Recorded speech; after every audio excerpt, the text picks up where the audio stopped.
Alrighty, hello everybody. It's been a minute. Honestly, not really, but it feels like it has. I am excited to get back to things. I'm back from my trip, and yeah, I'm not gonna wait all that much. I'm not gonna belabor going towards things here. I already have things pretty well set up, I'd say. Good to see you, Pokelove. Yeah, I had a good time. It was just a real simple sort of like family vacation type of thing.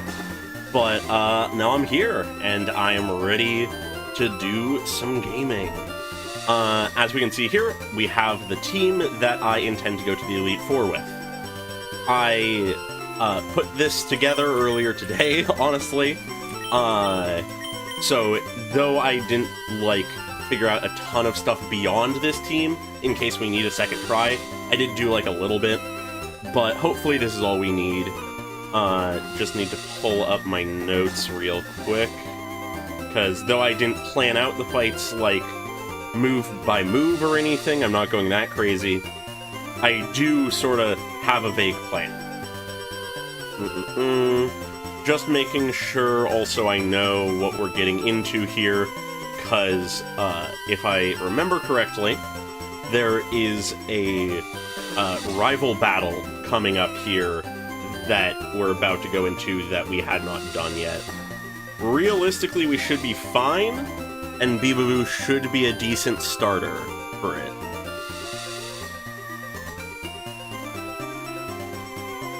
Yeah, no, I'm looking forward to getting back to things. I've managed to avoid pretty much any real spoilers for the Zenless, 2.1 stuff. Sorry, my brain is entering recording mode again. And I've also managed to avoid spoilers for Apothecary Diaries finale. So I'm gonna be trying to get to those as quickly as I can. But yeah. For now, though, we are here for Pokemon. We realistically should be able to finish things out here, because we just have this fight, Victory Road, and then the Elite Four and Champion itself. So let's do this. The primer for just everything else. I doubt this will be an issue. I just realized, though I double-checked the team, I didn't double-check the level range.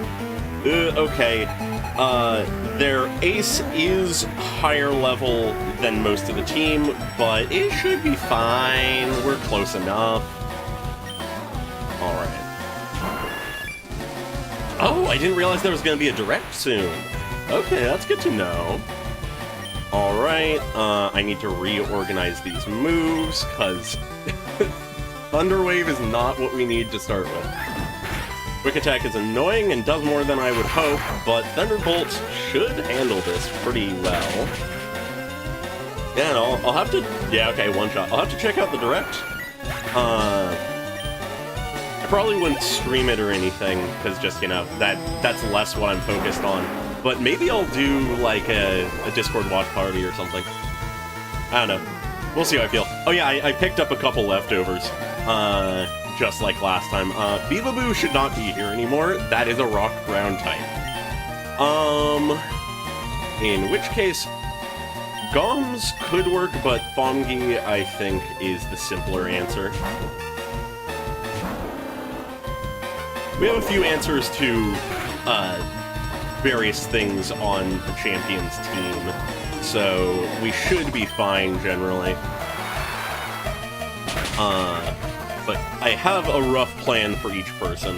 Well, and our own Mons. Hopefully it works out and it doesn't crash and burn. Alright, and then execute. Alright, that's a pretty easy one. Good old Dremgi, come out here. Let's give you some time in the sun. Seeing as you won't be getting that much in the actual run. Alright. Flamethrower should do it. This time will be different. Sylvan may have failed, but Sillin won't.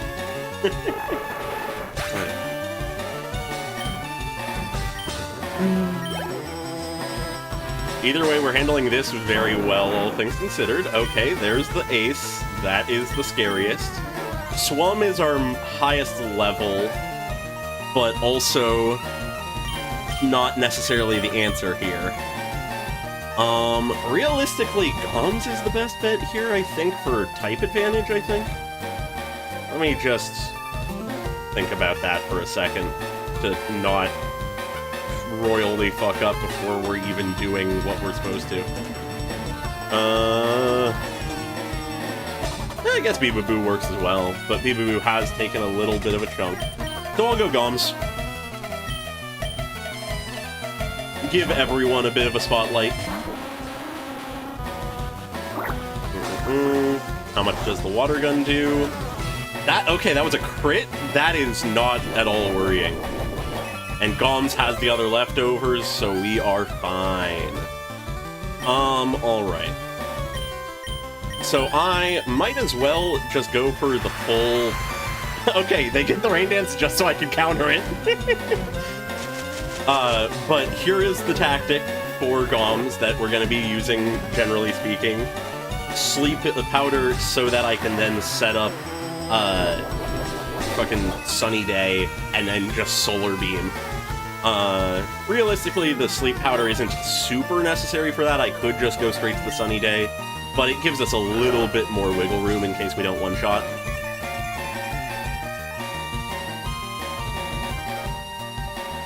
Yeah, I think Goms was the right move here. Besides, with this Sunny Day, it means that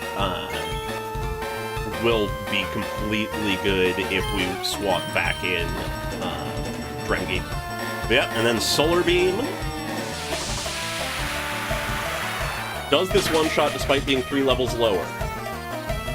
It does! I mean, it is super effective, and it is Solar Beam, and it's Stab, but nice to know. All of the weather moves do a ton of random little things. Of course they throw out Growlithe as soon as I have the Sunny Day up. Makes sense. I guess the Sunlight now is debuffing my main counter to fire. Oh well. But yeah, all of them have all kinds of little interactions. I forget what all of them are. The main thing I know is just Sunny Day is buff fire, make Solar Beam work instantly, and in the case of Gom specifically, doubles their speed because they have that, like, I'm forgetting what the name of it is, but they have that ability. Alright, so Fungi would be the best option, but fire is now stronger and water is now weaker anyways. God damn it, I was hoping this wouldn't happen, but my second light, if you may remember, started flickering like a week or two ago during a stream, and I was hoping it would just fix itself, and it was working for a moment there, but I guess not. Working with one light, I suppose. But yeah, so given the circumstances, I might just have Nummo as a tank. Yeah, I think that's fine. Nummo is sort of the generalist tank pivot type person we have, but I feel like this is a good spot to show him off. So I have them set up in essentially the same way we had them before, of we have Body Slam and Headbutt, Rest, and Sleep Talk. If I remember correctly, Body Slam is the higher power one. Yeah, Hail guarantees Blizzards. There are some other move interactions like that for the others. I just always forget them. I'm forgetting which one it is, but one of them makes Thunder guaranteed to hit. Alright, now we're dealing with Alakazam. Against Psychic, my sort of main thing is just sheer power or Swum, but Swum is in a scared spot just because it goes both ways.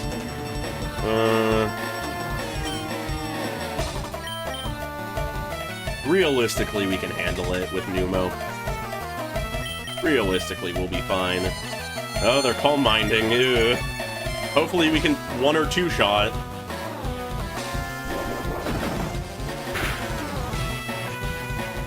Oh, we're fine, yeah. I mean, honestly, Nummo can probably sweep the rest of this, just being a fucking wall. I guess that was the end of them. I was not calculating how many mons they had left. But yep, there's the more easy one. Time for the actual tough stuff. After Victory Road, of course. First gonna heal up, though, just to be safe. Yeah. I'm very curious to see how this goes, because I feel like I have a good setup, I have a good plan, all that kind of stuff. It's just, I thought I did last time we first tried this. So, we'll see, we'll see.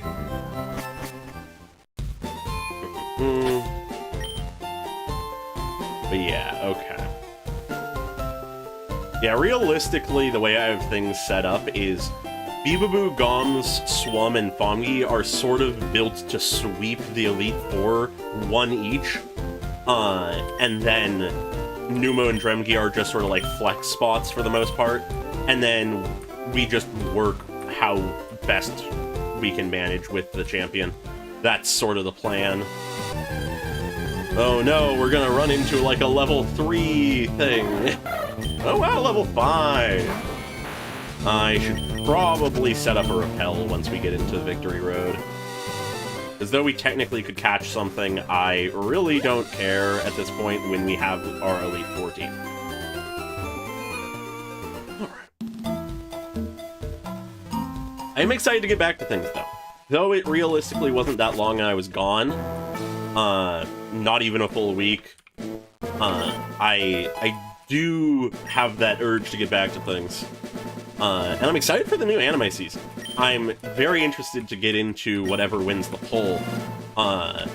It seems pretty obvious what will at this point, but I'll let it go for a few more days in case something happens. Yes, a lot of the old guard survived, which is a big difference. Of course, that is with the exception of our main boy, which... Oh god, I'm doing a disservice to them by forgetting their name, but I guess that's what happens when I go, like, 2 weeks since looking at them. But, yeah. Yeah, Kabino, yeah. I'm disappointed in myself for forgetting the name. But I guess that's what happens when you fucking name a bajillion Pokemon. But, yeah, Kabino was our biggest loss. Otherwise, we have most of the old guard still. I think there's an item in here. Yeah, full restore, that's nice. But yeah. Going into Victory Road, I realistically only have 2 goals. Get through as fast as possible with as few, like, trainer encounters, and, pick up Dragon Claw. That is the other thing I want to do. Because, though it won't necessarily come up that much,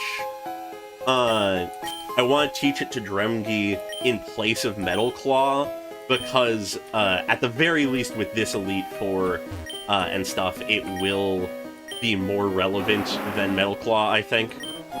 And also just more high power, so I feel like it's worthwhile. But first, we need to do the fucking strength puzzles, which I realized when I was setting up the team, we never picked up strength. We got the gold teeth that you need to pick up strength, but we never bothered doing it. Yeah. I am looking forward to getting to future generations for Nuzlocke purposes, where Dark-type and Steel-type are more actually real. But very much not the case here. Alright, now I always forget which of these is Dragon Claw. I think it's this one. Nope, I was wrong. That's a rare candy. We'll pivot around back for that. Yeah, Dragon Claw realistically only has 1 or 2 applications, but it has it has 1 or 2 applications where Metal Claw has like maybe 1 and is like half the power. And I walked past the fucking stairs. That's what I get for trying to read chat. Alright. Yep. Puzzle reset. Woo! Alright. But yeah. realistically, I'm hoping that I'm able to sort of sweep teams pretty well. And while I'm here and thinking about it, might as well just teach that now. But I'm hoping that my Mons can sweep teams properly, but we shall see. I'm gonna try to be careful, but at the same time, we have some pretty tanky Mons, and I feel like I have some pretty good plans, all things considered, for, like, counters and stuff. Yeah, okay, not fully double, but close and better accuracy. Much worse PP, though.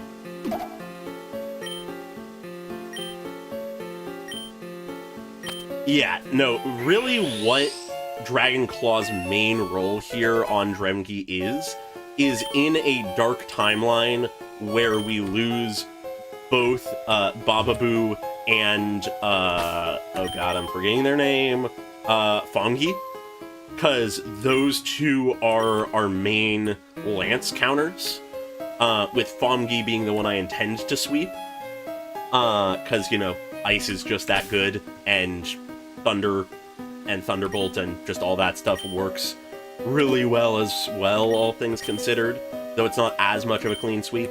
But if the two of them go down, then our best answer to the dragon types will be Dragon Claw on Dremge. Alright. It's all about the insurance. Having options. Because though I have sort of specific counters to things, Dremge and Nummo sort of are existing in the panic button scenarios of Nummo exists in case we need just something big tanky that does not have any real type interactions for the most part, that can just survive a long time and deal out damage while doing so. And Dremge is, I'm so being honest here, mainly because I wanted to have our starter with us for the final battle. Fire type really doesn't help much in this Elite Four. Alright, I think we can just go with this? Yeah. Okay. Just trying to remember where to go and what to do. Yeah, the leftovers, we have 2 leftovers. And I intend to pretty much just sort of juggle them around where is needed. Luckily speaking, with the 2 leftovers, all but one of our Mons has some means of, like, healing in battle. Yeah, only one of her Mons is ice and not water, and it is Jinx. So, there is only one use case where fire is actually useful against the ice-type Elite Four member, and every other single member is scary because they have water-type moves. Alright, now if I recall correctly, we need to just go up here, avoid that trainer, and we'll be good. Hell wears off. Yeah, and similarly so, though it has its moments of usefulness, flying doesn't help that much either, because weakness to ice, not a lot of things are weak to it that are in the Elite Four, mainly just Bruno's 3 fighting types. And then other than that, there's like 1 or 2 use cases for it. It's really not much for flying either. So Charizard, though being powerful and therefore still solid to bring, really isn't the best for the Elite Four. Which is just sort of odd to think about. But I feel like it was worth it, and I didn't really have any other Pokemon that was very desperately wanting to be in the team. I sort of have everything I need, assuming things don't go horribly. But with that, we've gone through Victory Road. And all we need to do is make sure all our Mons are at the proper level cap. and then make sure we have enough full restores and stuff for between fights. And hopefully that'll be enough. I also just realized I don't know if I have, like, any ethers to speak of.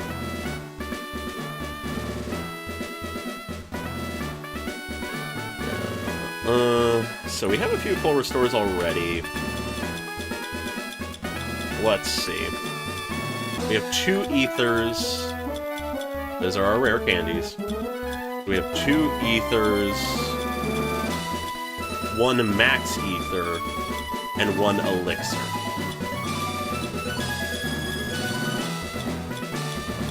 And 1 max elixir. Okay, we don't have much in the PP restoration department, but we can manage, I think. We should be fine.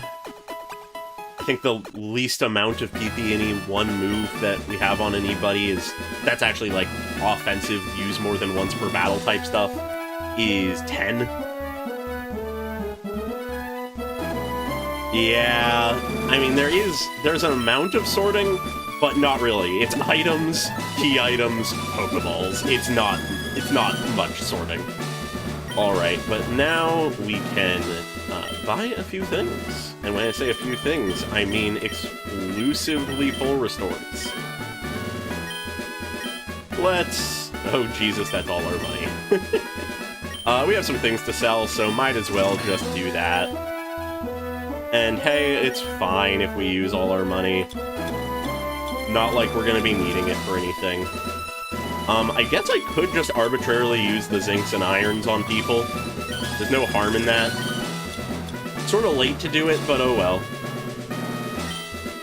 But yeah, just gonna get rid of any of the in-combat items only. Could sell the black glasses, but nah. But yeah, I don't think I finished talking about it earlier, but with the leftovers, 5 of our 6 Mons can have healing potential inside combat.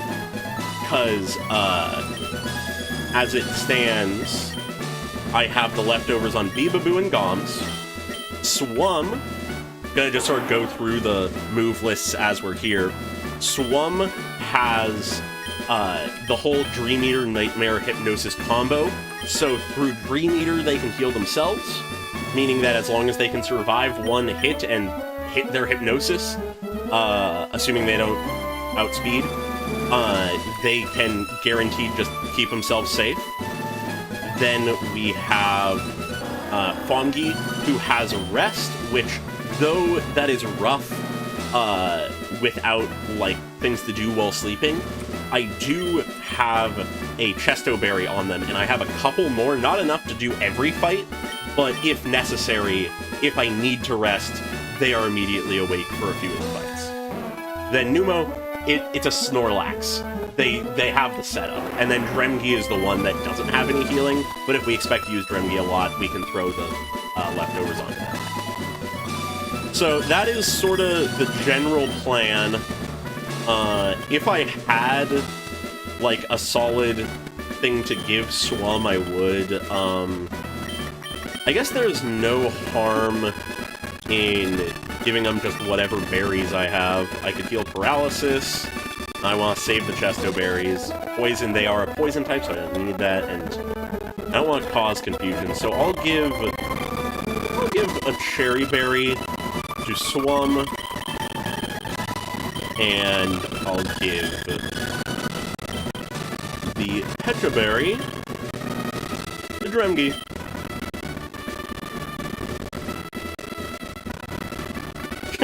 I feel like I remember you mentioning that when I did the exact same thing last time we used Snorlax. But yeah, now all I need to do is get everyone up to the level cap, which I think should be 54, but I'm gonna double check.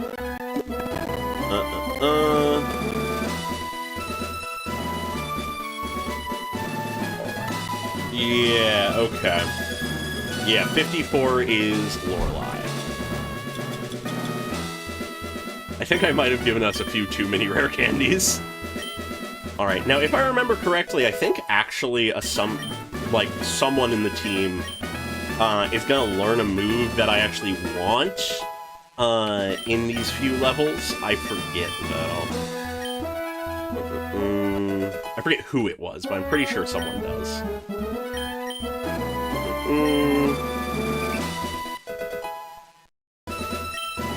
Yeah, I'm feeling pretty good about this team, all things considered. We are very tanky across the board, all things considered.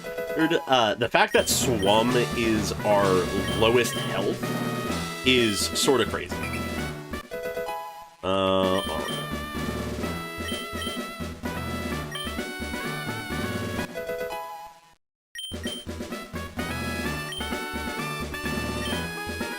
Oh, yeah, I think maybe I was gonna replace Aurora Beam. Maybe that was what it was? I honestly forget. I guess we'll find out here in a moment, though. Anyways, no need to keep this slow.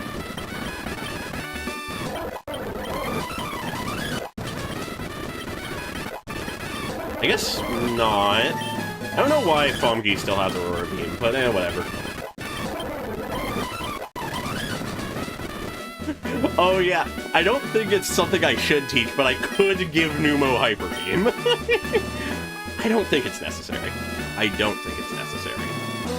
Because just to look at things, I looked into it and Sleep Talk does not stop the resting of Hyper Beam.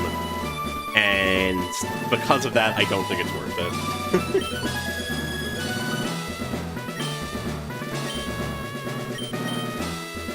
Yeah, no, I think that's what I was thinking of, and it was just something I was considering if it would be good. But no, don't think it's worth it. Outside of, like, a panic scenario... Oh yeah, Dragon Rage! No, Dragon Rage is just the 40 damage thing. No. I don't know. I think it was that I was thinking of, but I'm not sure. Was that? Yeah, that was 54. Okay. Anyways, I have no idea what I was talking about if it's not for Hyper Beam, which I don't think is worth it after considering. But yeah, it's time! It's time! I am legitimately a bit nervous. Okay. Beepaboo should be our answer here. The only thing that is not weak to electricity on Lorelai's team is Jinx. And Jinx is not her ace. Well, no, it is tied in level. But we have answers for that. We can just pivot to Drengi or other people. So... I think we should be fine if we don't get screwed over. That might be it, that might be it. There are about, like, 3 or 4 Mons that I was considering that realistically will end up in our backup team if necessary. You're probably right in that case. But yeah, okay, let's do it. Our sworn enemy. More than even just our rival. Lorelai. You're going down, hopefully. Okay. So, Thunderbolt should be enough initially.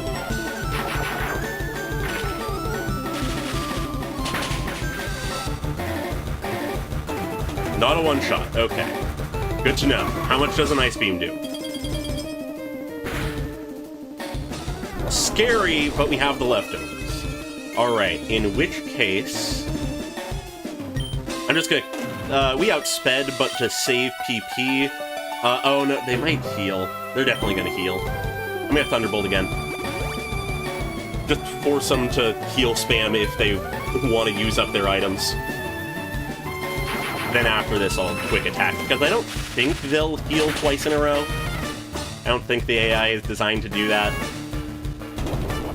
Besides, that basically is just a heal stall for us.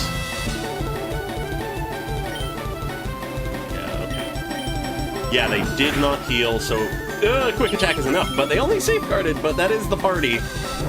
Gross. Okay. Well, that is also them essentially wasting a turn.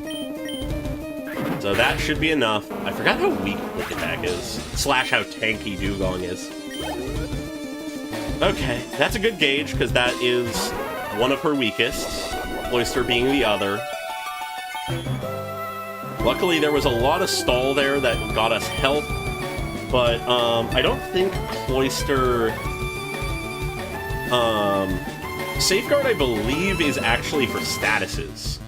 I might be wrong on that, but I think Safeguard is for statuses. Worth double-checking, though, because I am not taking any chances.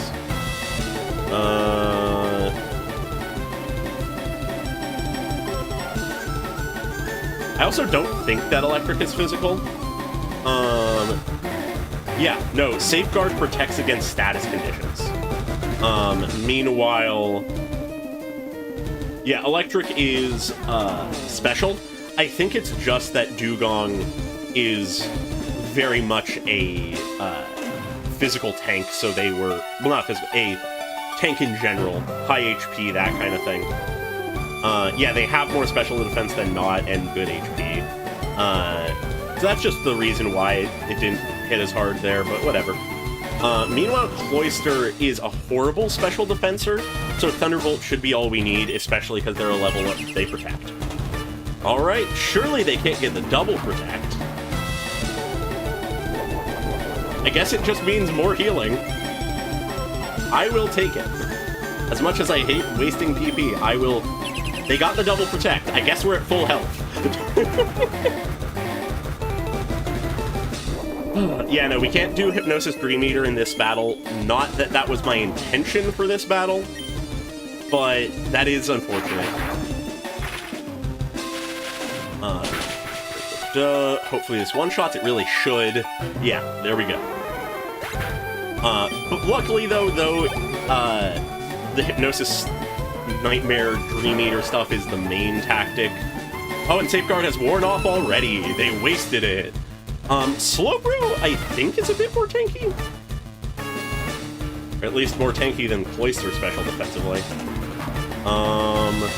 Yeah, they are tankier, but not as much. Yeah, I mean, eventually it's statistically impossible, but... Alright, I'm gonna be hopeful and trust in the 70%. We hit! So this should kill, because it is notably more powerful. There we go. Putting a little bit more to chance in the miss scenario, like miss-hit scenario, but... Oh, and they send out Lapras first. That is actually ideal for us. This is the ace. I'm gonna trust in the Thunder. We hit the Thunder! Does it one-shot? No, it doesn't.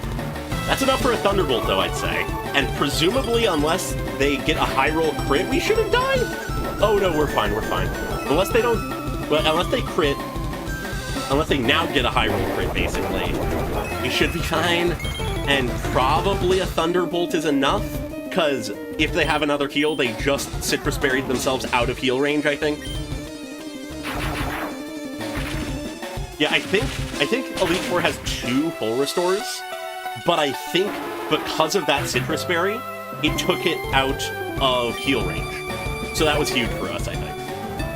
Because I think they are guaranteed to heal in red, not guaranteed in yellow. I don't know for sure, though. Anyways, Jinx does not get really one-shot by Bibaboo here. So though we could keep Bibaboo going, and I think I might for a turn to get a Paralyze off, we will then swap to someone else.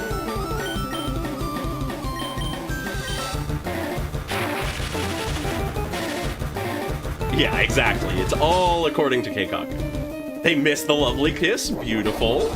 Get a little extra healing before we swap out. Honestly, Bibaboo could probably just handle this. Yeah, you know what? Actually, because they just wasted a turn, let's just keep going until we can't. It'll need a Thunder to kill if we can, so I'm gonna trade. We get the 3 successful Thunders. That is nice. Statistically speaking, we won't get that a 4th time. Oh, it only does that much? Yeah. Anyways, we are asleep now, so might as well pivot. Oh yeah, this is so much better than last time. Alright, now that we're asleep and Beebaboo isn't even our best option against them, I'm gonna swap to, I think, Gremgi, because Gremgi is a fire type. Oh, but they are flying! They are flying. What moves does Jinx know? I have the move lists for the Elite Four specifically up, so I'm gonna check that. Ice Punch and Double Slap are their damaging moves. Neither of those are more effective than the other against Beebaboo. So they'd just go with what does the most damage, which, because of Stab, should be Ice Punch. I'd assume, at least. Which means... if we pivot, they might just do the most effective move they could against Gremgi. But they are paralyzed, so they may not succeed.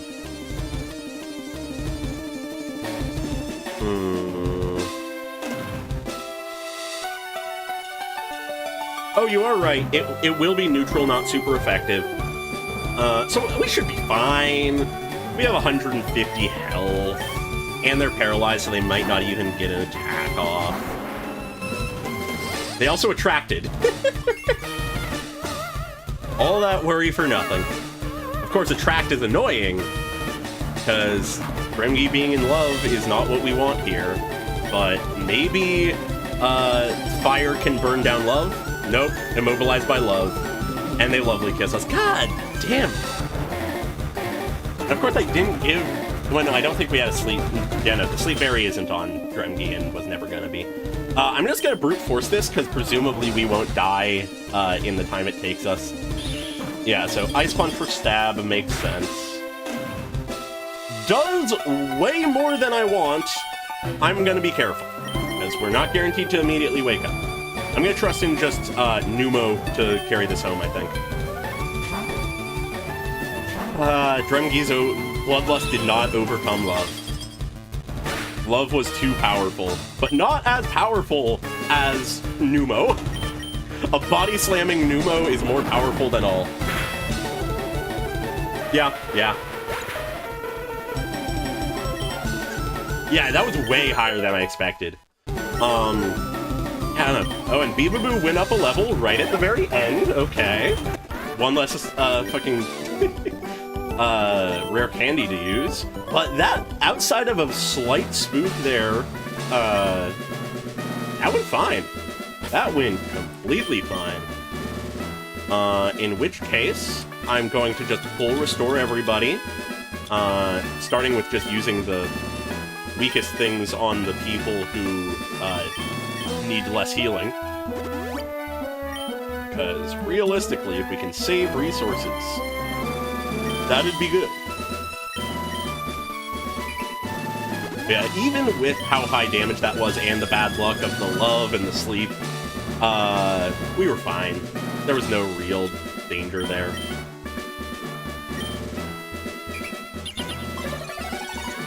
Yeah.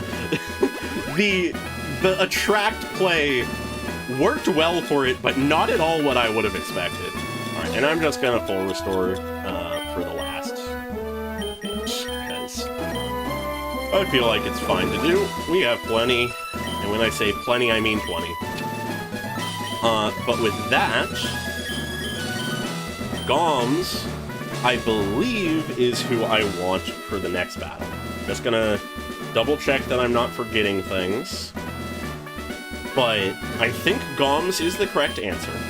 Because against the rock ground types, which there are two of, grass just obliterates. It should just sweep. Of course, it's through solar beam, so we're gonna need to set up Sunny Day into it, but we should be fine. And then against the fighting types proper, we have Psychic. So, and they're both gonna be Stab, so we should be fine. Bruno is in fact an Onyx trainer. That is true. But yeah, so Goms, assuming they don't die, like, immediately, to a rogue crit or something. Oh hey, the repel wore off. should be able to clean sweep this. They have a leftovers.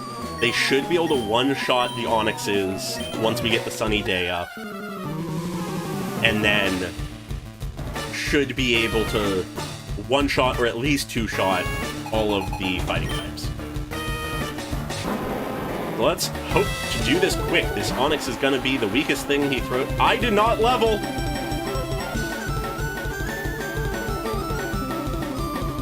I didn't level. Oh, fuck. We're fine! It's fine! Oh, Jesus. I'm not even gonna worry about Sleep Powder, I'm just gonna Sunny Day. Iron Tail? Okay, that's fine. That is completely fine.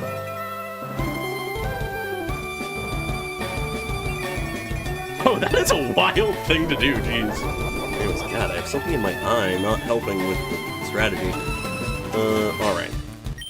Worrying that I did not level, but hey, we have 10 Solar Beams. And how many Mons does he have above 54?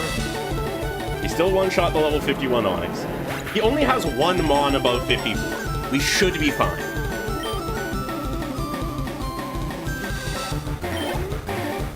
He has a stab super effective move against everything. And he's fairly tanky with leftovers. And there's only one that is actually higher level. It should be fine. I need to not make that mistake next time.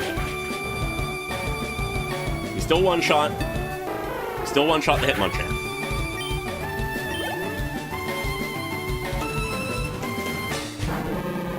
We probably hit one-shot Hitmonlee as well.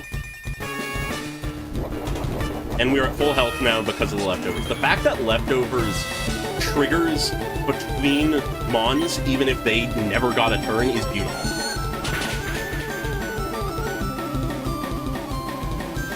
Yeah. I feel like, am I remembering correctly that, at least in like one of the plot lines, the Elite Four are actually the bad guys? I feel like I remember hearing something about the manga with that in mind or something. Alright, we still have the light, so Solar Beam. Yeah, Goms is handling this pretty well. The scary part is coming up. Because that was all of his weakest Mons. Now he's down to his eights, to his higher level defense. We have Stab super effective Psychic, though. It's only 2 levels, and the Sunlight lasted just exactly as long as we needed it. If this doesn't kill us, yeah, it's not very effective, we're fine. Realistically, Goms handles this. Not a one-shot, that means they're gonna heal. But their special defense did go down. And are we gonna get the Alt According to Kaku Citrus Berry moment again?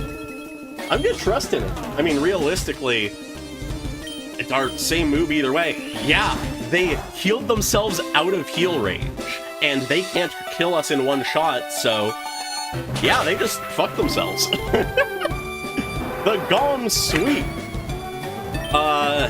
Is this the best we've done? Did we ever get past Bruno last time? I know we only got past Lorelei once. Or maybe twice, but I don't think we ever got past Bruno, or if we did, we immediately died in Agatha.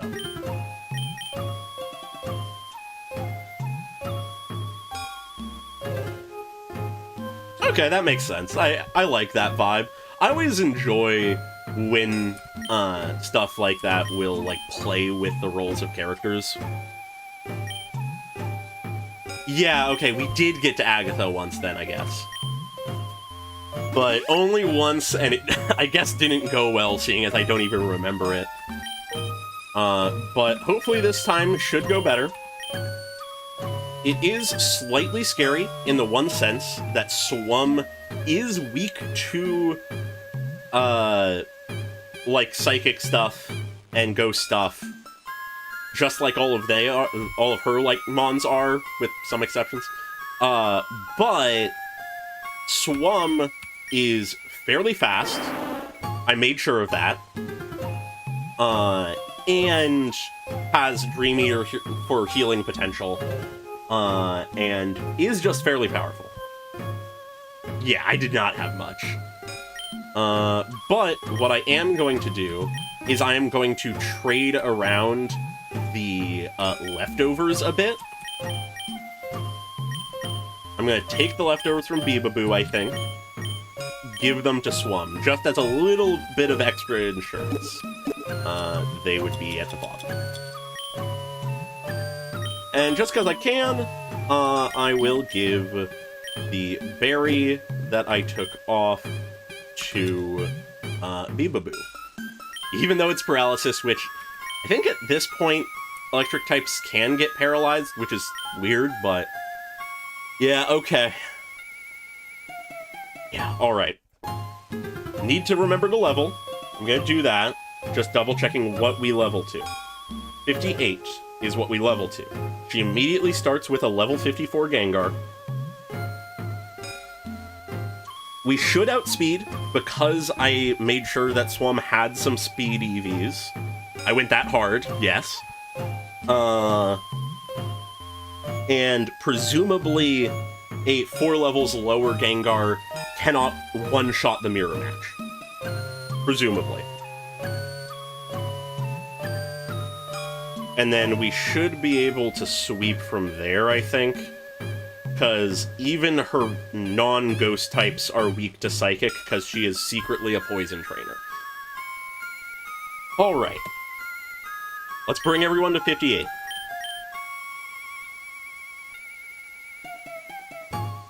Yeah, that is one of those other odd interactions. I feel like a lot of those kinds of interactions they fixed eventually, but are very funny in the gens that they exist in. Yeah, no, this is the farthest that any trait evolution of ours has gotten. Admittedly, probably in part because we did not use them ever, but Swum, it's your time to shine. Let's see what you can do. I've been wanting to do this strategy for a while, and now I can. Let's prove that it doesn't suck, hopefully.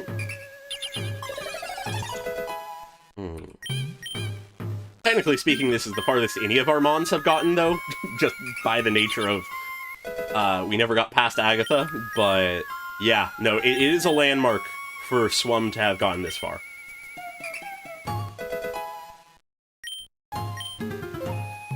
Yeah, no, we thought it was going to be Kabino the Psychic, but no, it was Swum the Ghost. Alright, let's speed this up a little bit, because I don't think there's any moves that will be learned in the process here, but I'll keep an eye on it. As long as we don't over-level.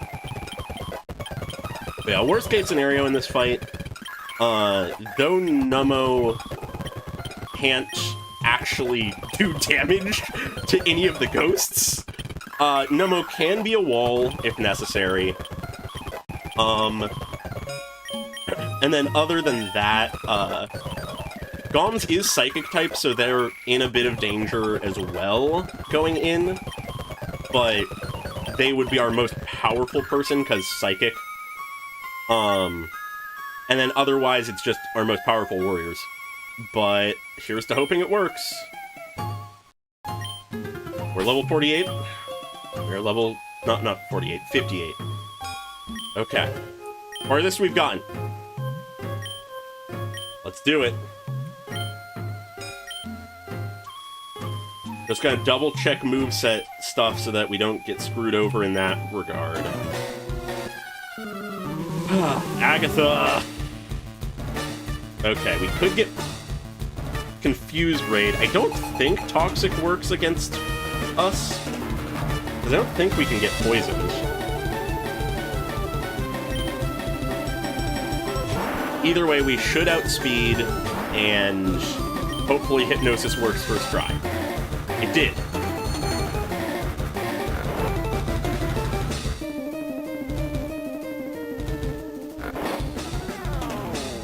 Yeah, that would have been very funny if we had been able to do that, but oh well. Alright, let's just see how much the Dream Eater does. Get a sort of comparison point, because if it doesn't one-shot, I want to see how much it doesn't. So it doesn't one-shot, it just gets them to that tiny bit. Okay. So it's enough that just another... It's just like Nightmare or Shadow Ball would be enough. I'll do Nightmare, because with them healing, it'll chunk their health a little bit, and then we can just do... oh, but they have full restored, so they... oops. Let's do another Hypnosis. We hit it again! I'm gonna set up the Nightmare first this time, though. Because that way we should just kill before they get a chance to heal again. Because this'll chunk them by a quarter.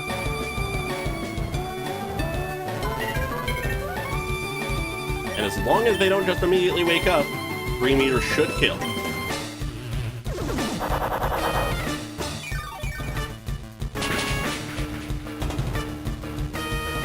Yeah, okay. Alright. So, if that is how the level 54 Gengar plays out, we probably can one-shot the Haunter. Because the Haunter is, you know, a Haunter, and also is a level lower. But against the Golbat, we want to do the same thing because Psychic, but probably won't kill, so I'm just going to do the full Nightmare Dream Eater setup. Just going to do the whole thing. We have enough PP to handle the entire team, and though we will probably try to use Swum at later points, they instantly wake up so they don't even take Nightmare damage. And now we're confused. That's the downside. It can last a turn. Okay, we got through confusion and got the Hypnosis. Good. Good. Hopefully they don't instantly wake up again. Gonna try to Nightmare. We snapped out of confusion. That's good.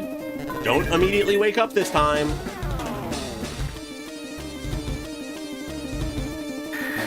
Really? Okay, that was a crit. I was terrified for a moment. So we're not confused. They don't crit. We might survive. We missed the Hypnosis. Don't kill us, please. We're alive!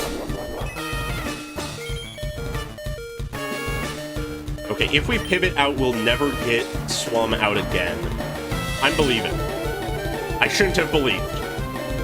God fucking damn it.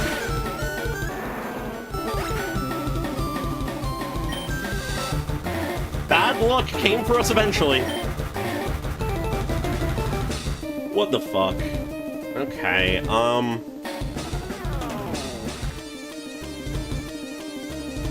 Alright, we just have to go for most powerful solutions now. Let's get Goms in as it's a clean sweep, like swap. Because hopefully Psychic can do the work. I really wanted that tactic to work, but I guess that is the issue. And I guess flying is super effective, that's annoying. But this is why I kept one of the leftovers on Goms in case we needed them for this. And Psychic did one-shot. Okay, and that's Arbok. Intimidate doesn't matter, we just do special. I can't believe that they got the double, like, instant wake-up into a crit. Into us double missing Hypnosis. That is fucked up. Sludge Bomb, okay, let's see how much this does. Whoa! Jesus Christ, we're pivoting. What the fuck? That wasn't even a crit. That has to have been a high roll. Okay. Goms got rid of two things. Goms got rid of two things. Fucking better than fucking Swum ever did. We don't want to send Nummo in because they can't do anything to the remaining 2 Mons. Let's just send Fongi in, I guess, or... Ah! Agatha, I think, is the villain this time. So we're dealing with a Gengar being the ace that we're up against right now, and then a Haunter. So the Haunter, probably the least dangerous thing on her team. This is what we need to worry about. We don't have any more Ghost-type moves. I don't believe we have any Dark-type moves. Our only Psychic-type moves are on Goms, and he's dying. Well, she's dying, rather. As long as we don't do normal grass or poison or bug, we should be fine. I'll throw Bibaboo in, at the very least, to see about getting a Paralyze off. Because this is the ace, this might need to be a team effort. Of course they crit, and we get poisoned. Do we die? Not quite. Okay. Do we outspeed? We might need to make a sacrifice, and the question is just, do we outspeed? We're equal level. We have 138 speed.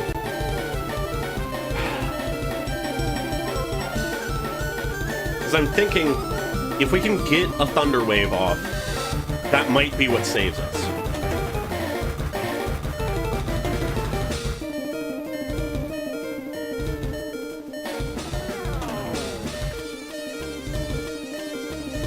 Okay.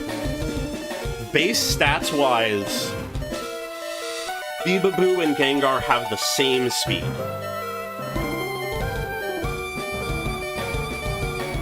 But that's base stats-wise.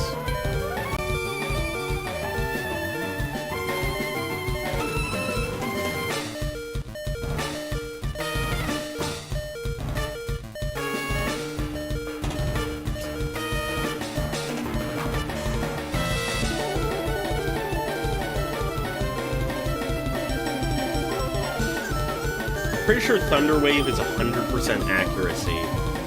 So if we do outspeed, yeah, it is. If we do outspeed, we get it. If we don't outspeed, we don't get it and die uselessly, other than giving it a pivot, I guess.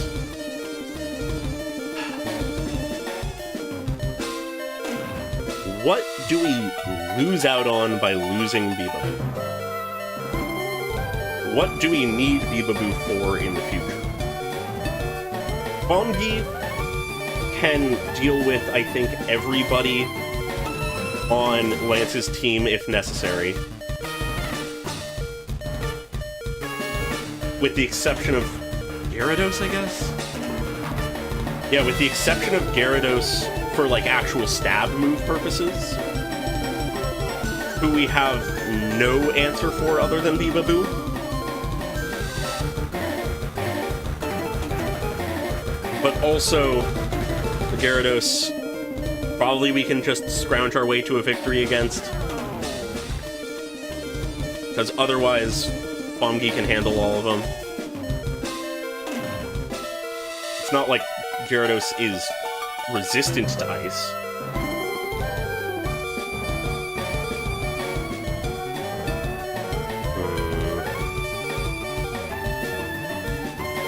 And then for the champion...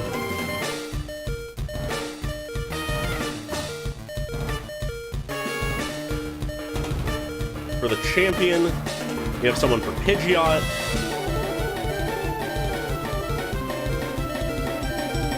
We had someone for Alakazam, but not anymore, but that doesn't change with Bibaboo. We have someone for Rhydon. We have someone for Executor. Gyarados is in the same position. And... Wait, no, wrong team. Sorry, I'm looking at the wrong team. They don't have a Gyarados, they have Blastoise, which we do have an answer to in Goms. Exeggutor we have an answer to, Arcanine we have an answer to, Rhydon, yeah. So, the only thing that specifically Bibaboo from here on out was meant to be a counter to was Lance's Gyarados. I'm gonna trust. We get it, we outsped. Hypothetically, Bibaboo, well no, Bibaboo doesn't survive no matter what because of poison.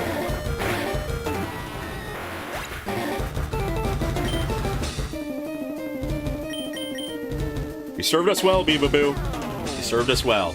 You might have given us the thing that won us this fight. But now we can't do Nummo because they only have normal-type moves.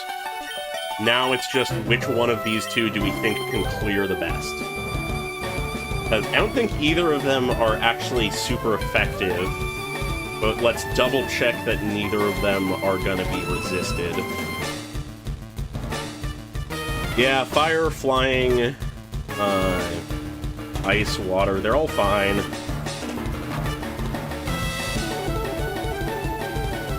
Yeah, he'll be in the Hall of Fame for that, and that is enough. Bongi has a bit more health. Time to check fucking stats. Okay. One thing we can know, Bibaboo with a 138 speed outsped.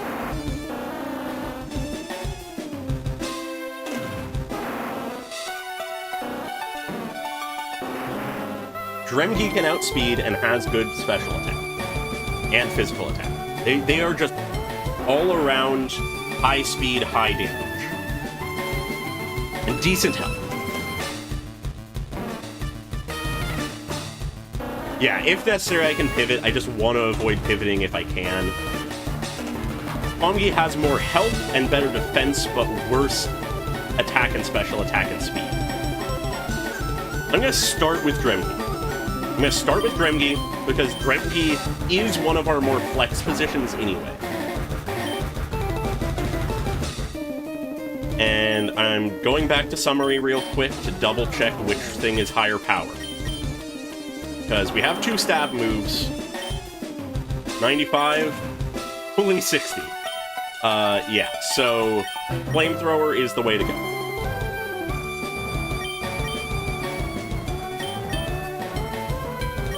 How much does this do? Please let it be like a two-shot or something. That's a two-shot, but they hypnosis us.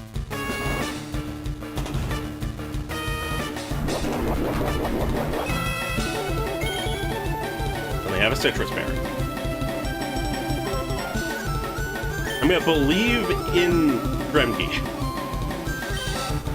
I'm gonna believe in the, like, one-turn wake-up and not the one-shot. It's paralyzed! And we woke up! Yes! Okay. Bibaboo, regardless of if it was necessary, you helped us immensely with your death. Salute you for that. Now all we have is this fucking Haunter level 53. Get out of here, you'll probably get one shot.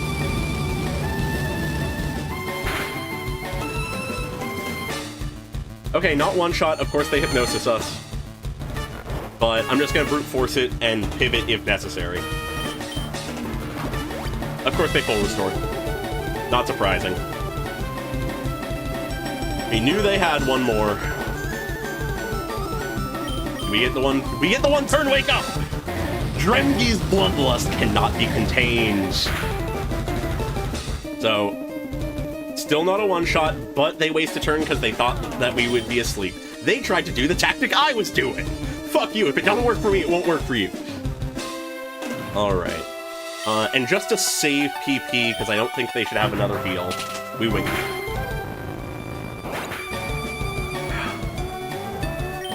Alright. We did it. We got through Agatha. The first real challenge of the run. The furthest we had gone prior to this.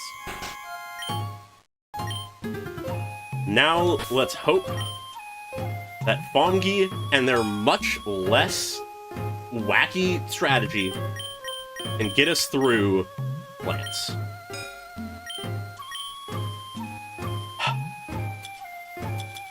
We lost 2 good Mons there. 1 just out of bad luck. Well, and the other made a worthy sacrifice. Let's heal up.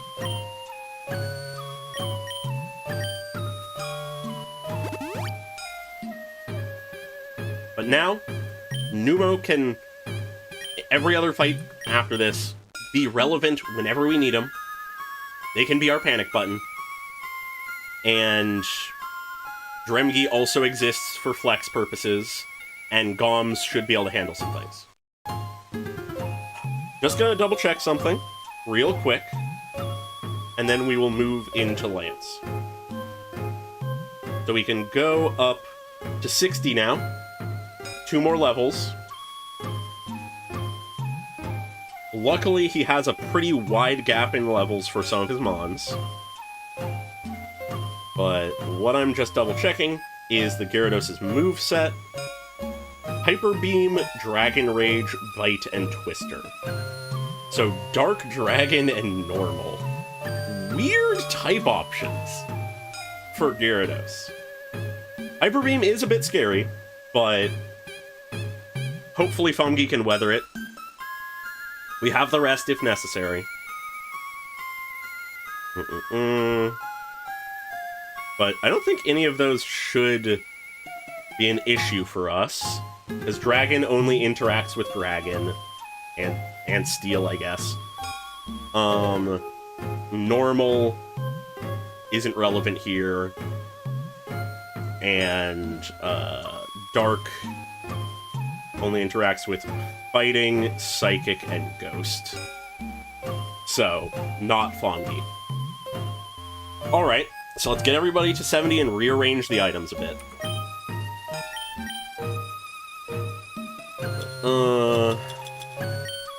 This is the farthest we've gotten officially. 2 more fights, and we're champion. 4 Mons, 2 fights.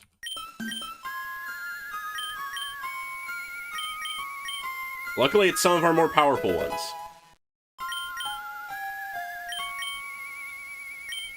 Goms did some seriously good work in their fight. Fungi I expect to do really solidly as well. Nummo and Dremgi have been solid at picking up slack.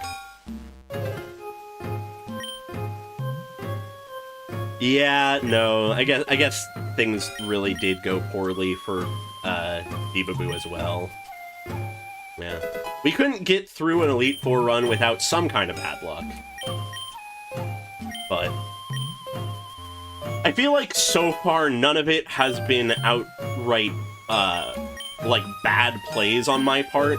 Like, inevitably there were probably better plays in plenty of places. But I don't think I've actively blundered anything. Alright. Alright.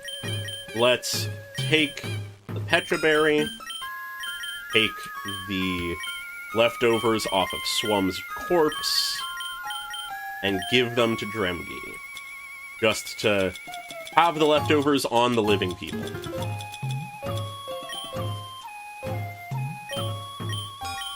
Because what item did Bibaboo have? Cherry Berry, yeah. So we have the leftovers on Goms and Dremgi.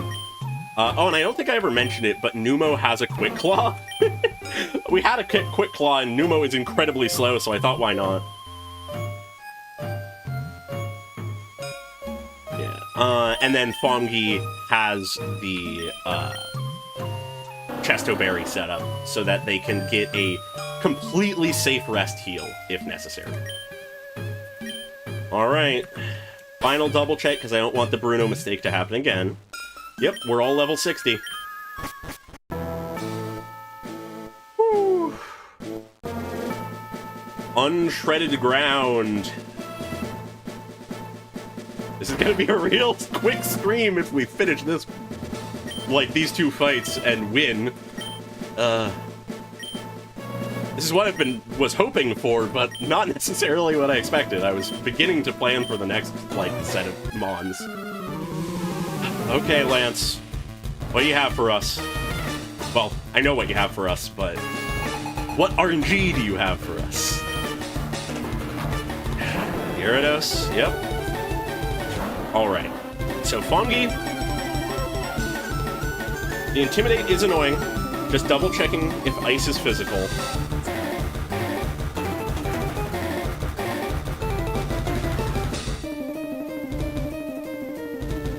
Ice is not physical, so Intimidate does nothing to us.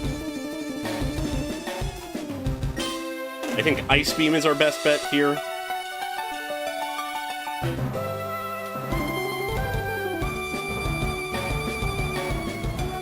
Yeah, because water, it resists. So Ice Beam is just a good stab.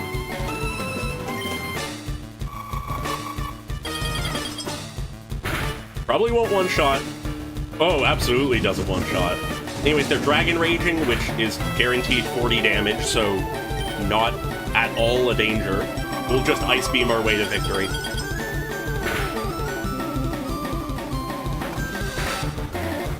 Bite does even less.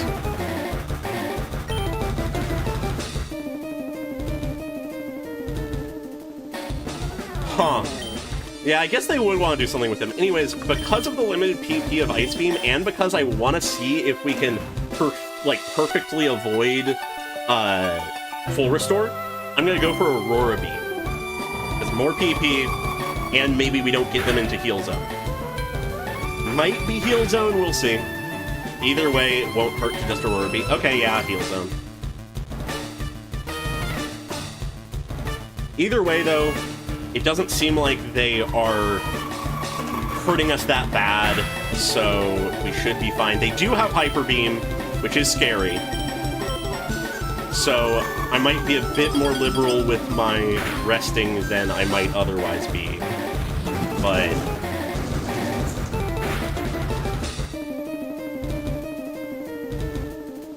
okay. So here's the question. Will it Hyper Beam? And would a Hyper Beam kill? Because it has Hyper Beam. Yeah, it has Hyper Beam. It's been biting. And bite is... let's see. 60 power? Where Hyper Beam is 150 but has a chance to miss. And yeah, it's the Hyper Beam happens and then it recharges. But if I remember how the AI works, if it sees a kill, it'll go for it. So it's been doing like 20 or 30 damage with a bite, meaning that Hyper Beam, which is just a little below 3 times the... it's like sort of perfectly between 2 and 3 times the power, would mean that rather than like 20 to 30-ish damage, it'd do, I don't know, like somewhere like 50 to 70, something like that. So unless I'm underestimating it, or it crits, I think it won't. But I don't think it would go for it if it needs a crit.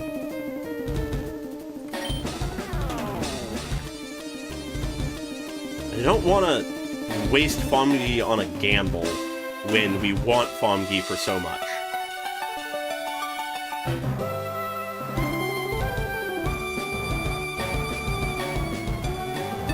Fuck it. This might be a mistake.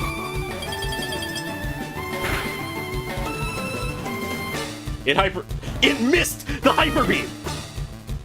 Yes! Oh, I should not have taken that gamble. Alright.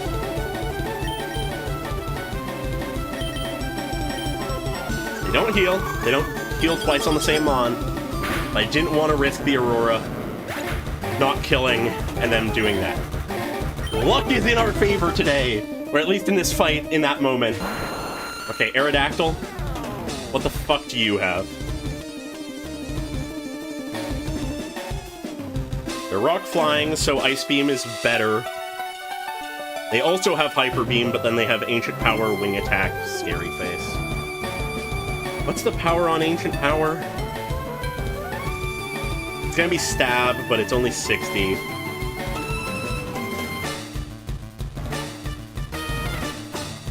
So it probably won't one-shot, but if Gyarados saw the one-shot, but if Gyarados saw the kill with Hyper Beam, surely Aerodactyl will. Unless Aerodactyl is just weaker. 105 base attack versus 125. Okay, so Aerodactyl... Yeah, the Omni Boost can come from Ancient Power, which is scary. But prior to that... Oh, that is a good thing to remember. Thank you, I was about to maybe make a mistake.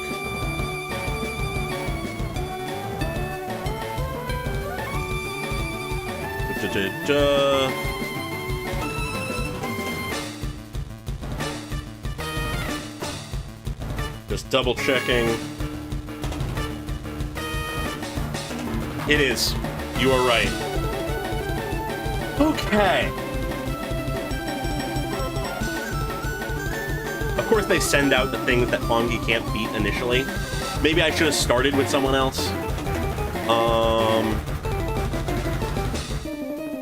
I don't want to risk the Stab super effective move against Fongi, because that just sounds like a way to get Fongi killed. So I think I'm going to rest, and based on how much damage it does, maybe pivot. It outspeeds. I should have known it outspeeds, and it kills. And it gets the Omni Boost! Great! I was not accounting for speed! God fucking damn it! That is the first real misplay. God damn it. What's our best option now? Dragon Claw for the dragons, which is all that's left after Aerodactyl.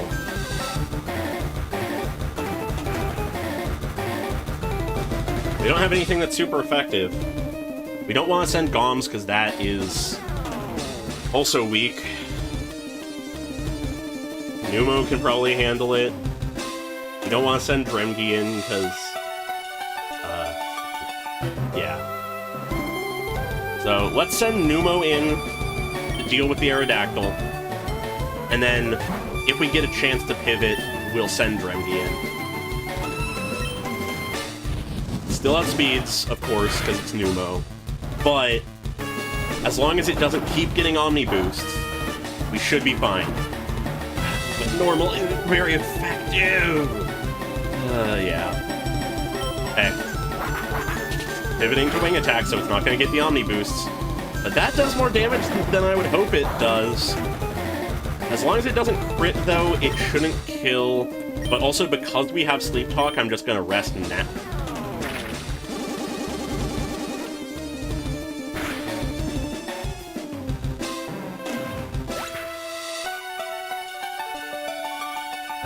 We might lose here.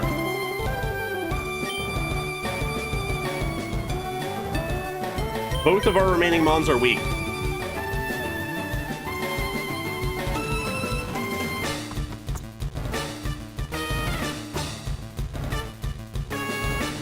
Let's look at stats. Dremgi has no way of one-shotting them, I don't think. Yeah, we're gonna have to deal with the champion with Dremgi and Goms. God fucking damn it. Who knew that Gyarados and Aerodactyl would be the things that fucked me up? If I had just started with something other than Fongi, I probably would have been fine.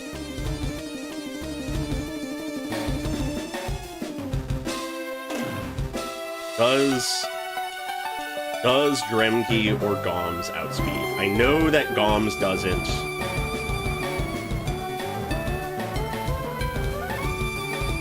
I don't think Dremgi does either. Yeah. Neither of our Mons outspeed. I think we've lost. God fucking damn it. Alright, I'm gonna send out Goms. I'm gonna try for the sleep powder. Oh, it did Hyper Beam! But we missed the fucking... Surely we can survive one wing attack. Okay, we can't survive two, but we got the sleep powder off. As long as Aerodactyl doesn't immediately wake up, surely we'll be fine? Surely? Surely. Surely. We have the leftovers. We can stall a little bit. The Psychic... Are they resistant to Psychic?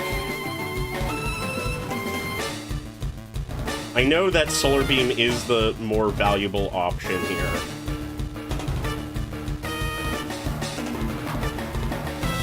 It doesn't resist Psychic.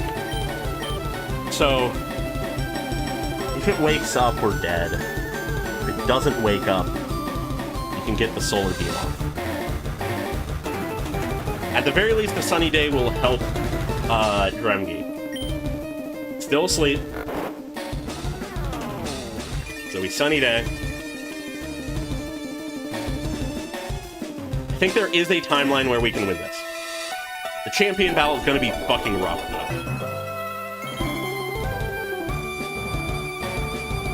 And then we Solar Beam.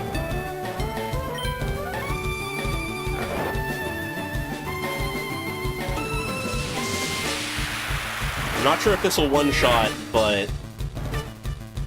No, it doesn't. Don't wake up, please. At the very least, with all the leftovers procs, we might survive another wing attack now.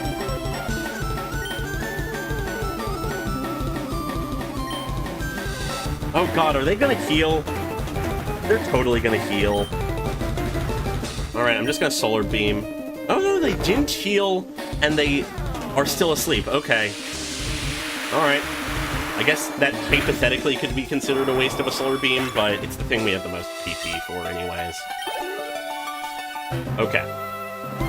So, of course they come out with the ace. So, I think this has a flying type move.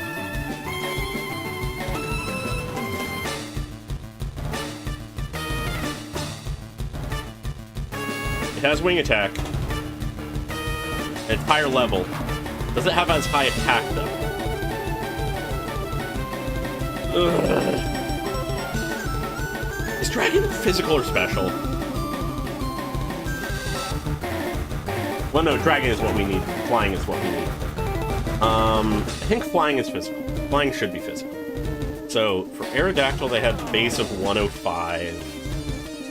Dragonite has a base of higher! Woo! Okay.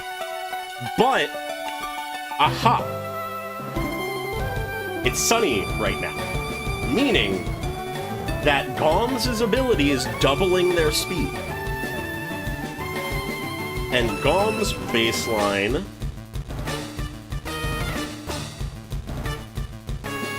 should have...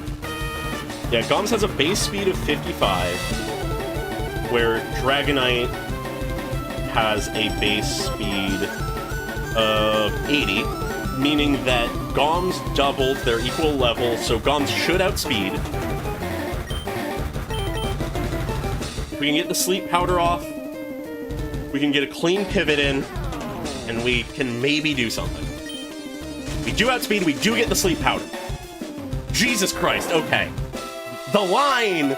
The line is there! Okay, and the sunlight is still here for a time.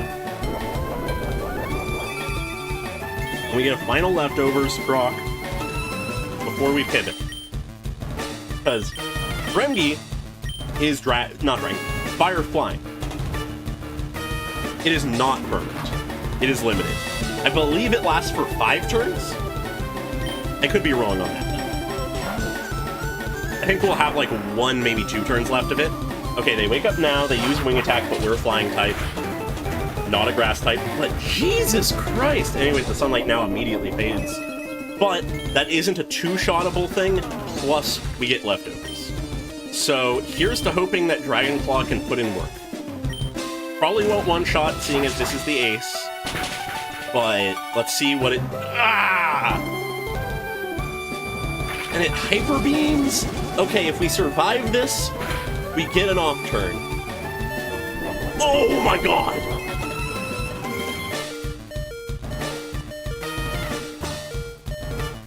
By a fucking hair. Gonna have to recharge this turn. You can get off another dragon.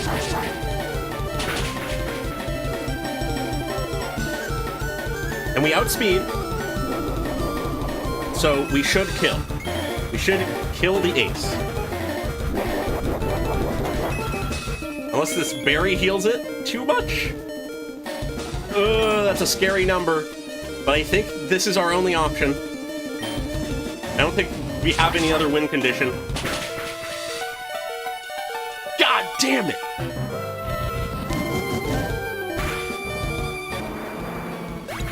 If it wasn't for that berry. All up to Goms. This is not looking good. And we have the entire champion after this if we even survive. This is not looking good.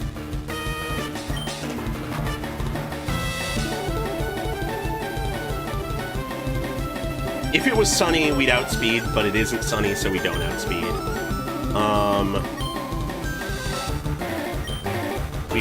It's locked into Outrage, so it's not doing a super effective thing. But Outrage is scary, but we kill. And now, we still have 2 fucking Dragonairs. They're 6 levels lower, which is notable.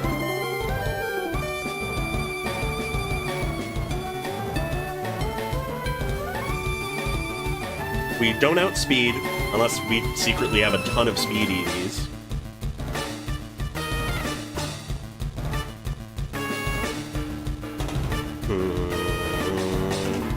And are these 2 identical? They're the same level. They have slightly different movesets. So I don't know which one this is, but literally the only difference is one has Thunder Wave, one has Dragon Rage. Literally every single one of Lance's Mons has Hyper Beam. So it's probably going to go for the Hyper Beam, and we don't outspeed. So our win condition is getting a Sleep Powder after they Outrage instead, because it probably is enough. Yeah. No, they have 2 Mons left. They started with Gyarados. They did Aerodactyl into their ace, and then they had 2 Mons left, so double Dragonair. It doesn't matter. We were doing so fucking well. God damn it.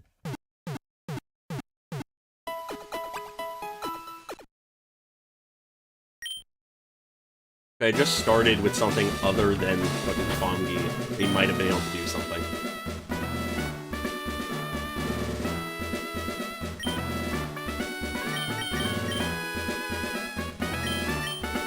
I didn't even get to use the rest.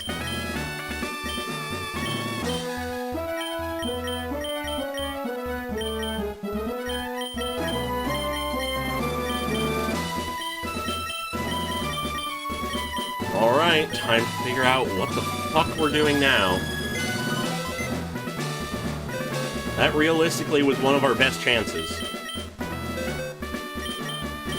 But at the very least, I know a little bit of what we want.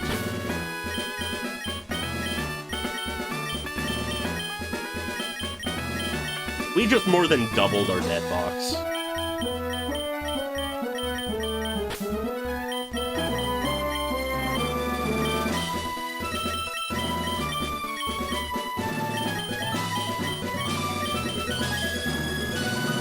Wait, nope, doing that in the wrong order.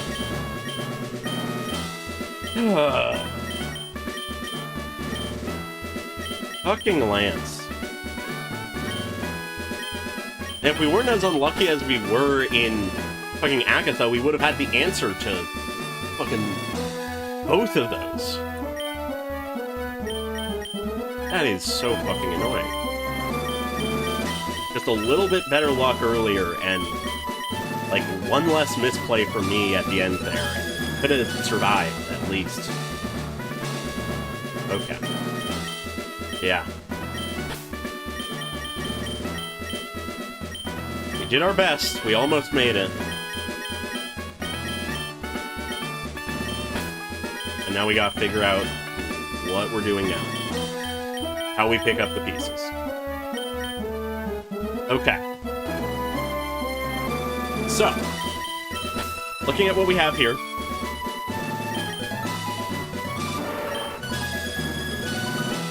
Wahindo? Yeah, very much so.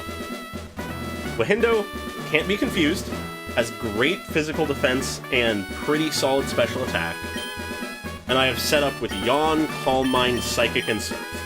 Hypothetically, Wahindo, if they can survive long enough for a Yawn to take effect, could sweep entire teams with Calm Mind Psychic or Calm Mind Surf. Because water is spec.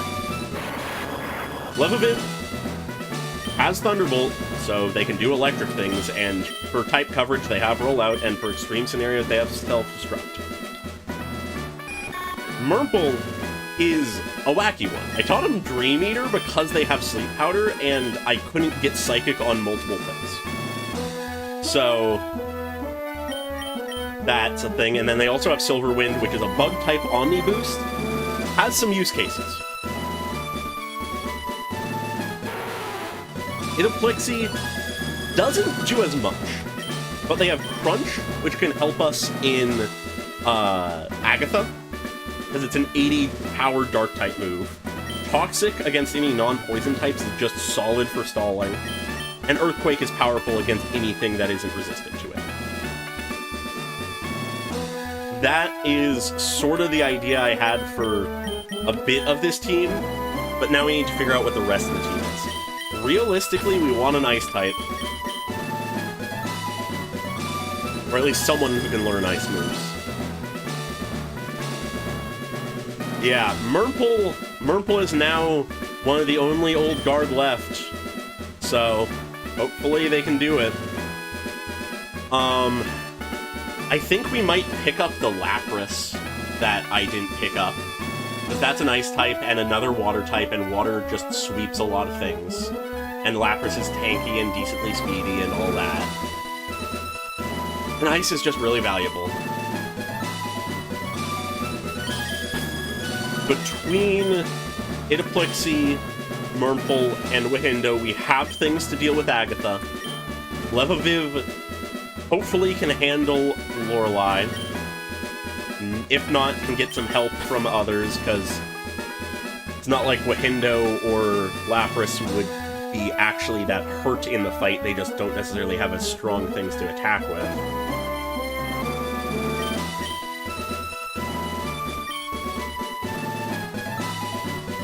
And then Bruno... I don't know. I guess we need an answer to Bruno, and if we have Lapras, we have an answer to Lance. Because we have the answer to Lorelei. We have at least one answer for Agatha. Rock ground types get swept by water, get fucked up by ice, get fucked up by ground. We have enough things that can deal with ground types. Well, rock ground types. And Psychic can fuck up fighting types. We have two people with Psychic moves. So we do have, between two Mons, in one permutation or another, stuff that can handle Bruno. And then Lance, Lapras would be the answer. But we want to make sure we have something for that Gyarados and Aerodactyl to not repeat the same mistakes. Electric would just obliterate Gyarados, so we want to make sure Levaviv survives to that point if possible. And Electric would work fine against Aerodactyl as well. But Water also works there. And then for Champion Battle, Pidgeot gets fucked up by Ice, Electric, and Rock. We have all of those. Alakazam gets fucked up by Dark and Bug. We have both of those on 2 different Mons. Rhydon gets fucked up by so much. Arcanine gets fucked up by our water types. Executor gets fucked up by Dark, Bug, Flying, Ice, Poison, a ton of stuff. Thunderbolt and Ice Beam are both, fucking game corner things, so we might go on a fucking casino run again, just like last time. But I think Lapras might naturally learn Ice Beam. If not, we will be absolutely doing a gambling run. But then Blastoise, gets countered by Electricity and Grass, so if Levuviv survives to that point, we're good there. Meaning that realistically, I think a Grass type is our best bet? Which, does Gremble even learn good moves? That is the question. Because otherwise, I don't know what Grass types we can get. We can't get a Leafeon, despite being able to get an Eevee. But that does not exist yet. We already lost our main Grass type. It does not evolve in this gen, so it will not be great if we bring it, but it is a Grass type. Just need to see if it learns any, like, at all good Grass type moves. Because we can't do Solar Beam Sunny Day tactics because we already used the Sunny Day TM. They learn Mega Drain.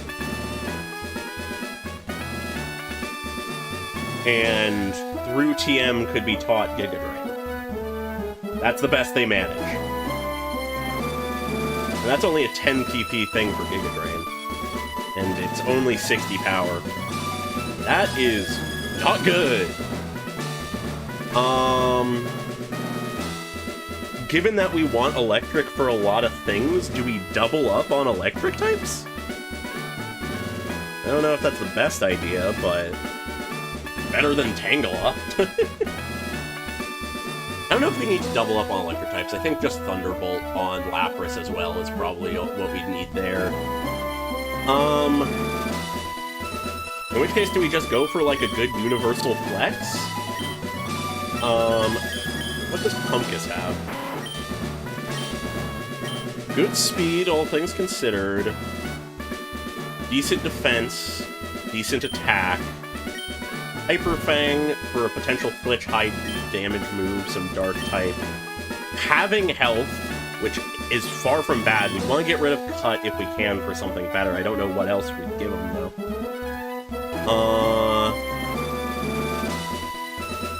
Yeah, so Pumpkiss, maybe? Return of the old guard even further? But that is a good question if Bugmons can learn Grass-type moves. I don't think so, because the only other Bugmon we have is Tuvmo, who is a Bug Poison, has a Psychic move, of all things. But I don't think Tuvmo is going to be the answer here. I don't think so.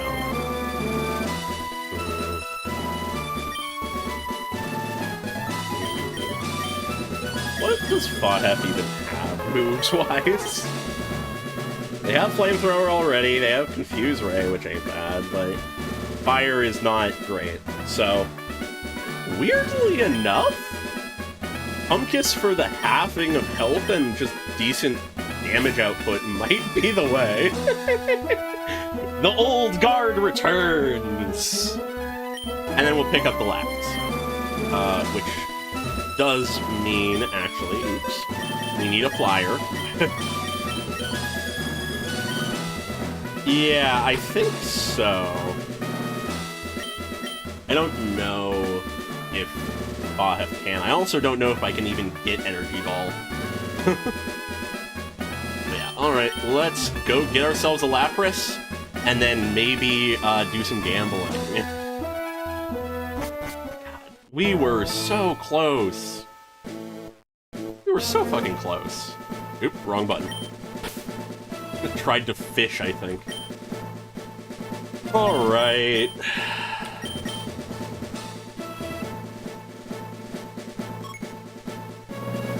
Where am I going? That's right. Saffron.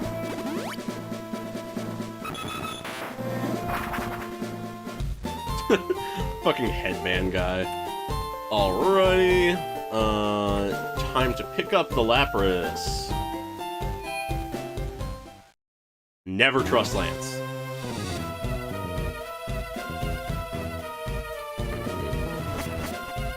I feel like one good thing about this team setup compared to the last one is, though I feel like in plenty of ways the last team was more powerful,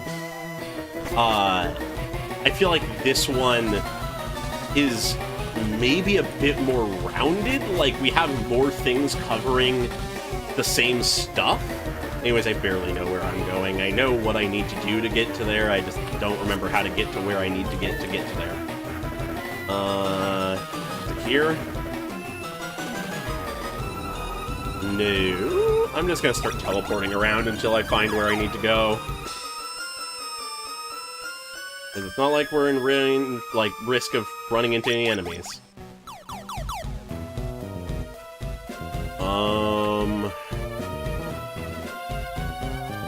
Fucking teleporter mazes. Where does this lead? 10th floor. This leads to the 4th floor.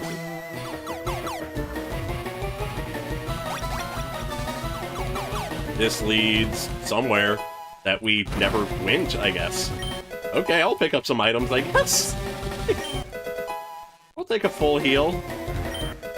And a max revive, that's useless. Keep looping back to the 4th floor. Where is it that I'm thinking of? Have we tried this teleporter? I don't know if we have. This land confuses me. And there's no teleporter over here.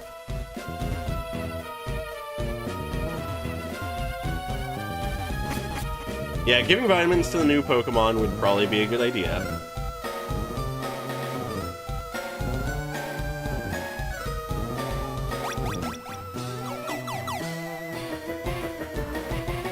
How the hell do you get to where I'm thinking?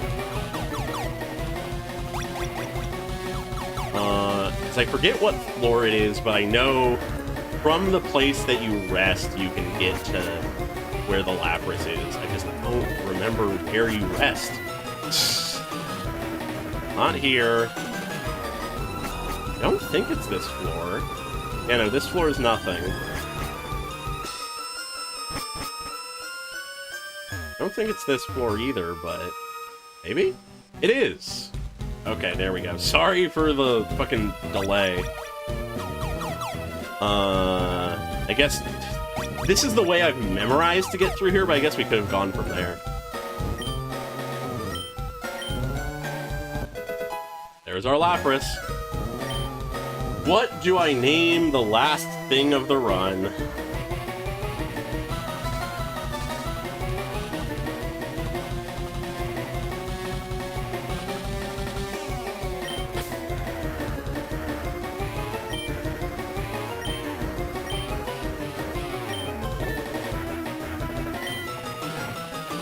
Sombosa. Sombosa will lead us to victory, hopefully. Alright. And now we return. All the way back down. And level up our Mons. And do some gambling. Yeah, well, we still saved them. It just, you know, happened to be 2 weeks ago. Alright. So, gonna get... Well, actually, I'm gonna fly to where we want to be for... no, we need to gamble. We We need to gamble.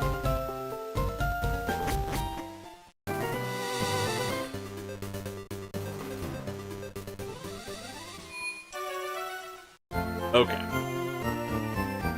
Let's get Sombosa into the party. And then let's level. And then let's determine if we need to gamble. This is a fucking wacky team.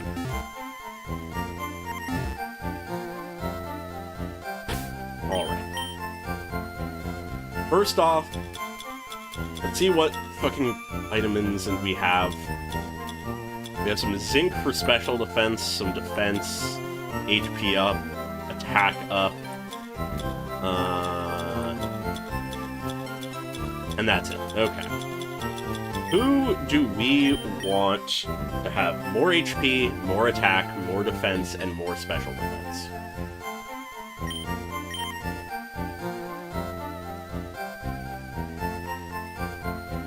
Yeah, we don't have any of those, but actually, wait a minute. I just realized. Though we don't want to necessarily spend all our money, seeing as, you know, we might want to buy some more full restores.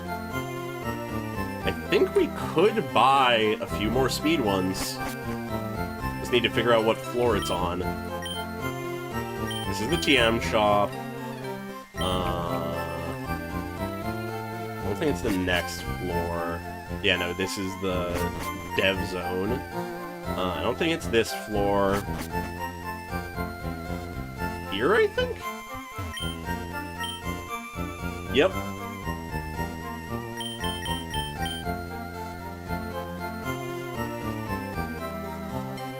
Jesus, that's expensive.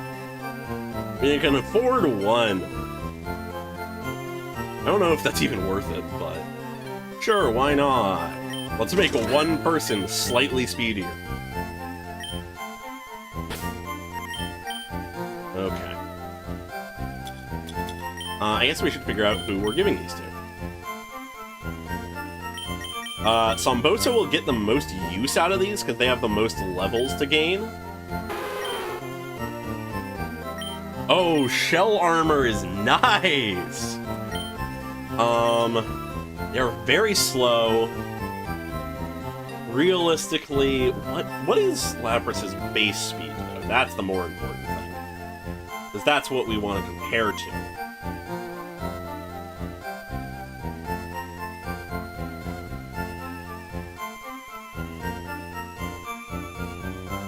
Base speed of 60, so really slow. Doesn't beat much. To the point that I don't know if it's worth it to give it to them. Because I don't think it'll make a difference of outspeeding or not outspeeding. Levaviv I know for a fact is nothing but speed. Like, to a detrimental degree, almost. Maybe giving some special attack to Levaviv is a good idea.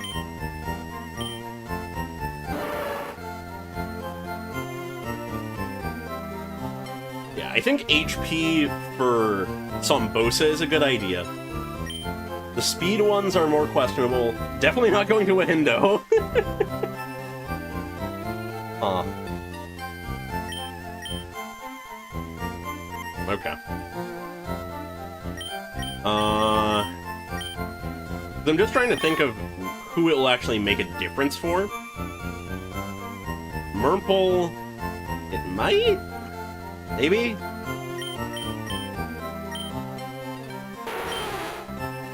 Might make a difference for Idiplixie, but Idiplixie is more sort of generalized. Pumpkiss is more sort of generalized, but has good speed. I guess I'll give it to Sombosa. I'll make Sombosa the favorite child.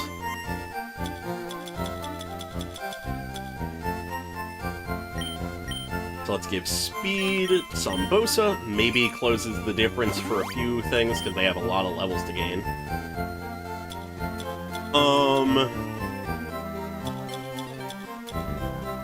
Let's see, we have 1 HP up. We'll give that to Sombosa as well.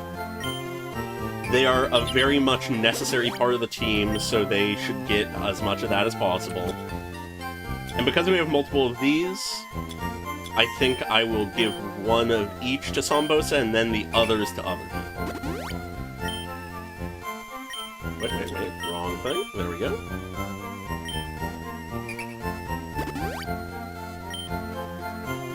And then the proteins only matter for Idaplixie and Pumpkus, so I'll give a couple to each of them. We only had 3, so I'll give more to Idaplixie because Idaplixie covers more things, but I will give one to Pumpkus. And then special defense.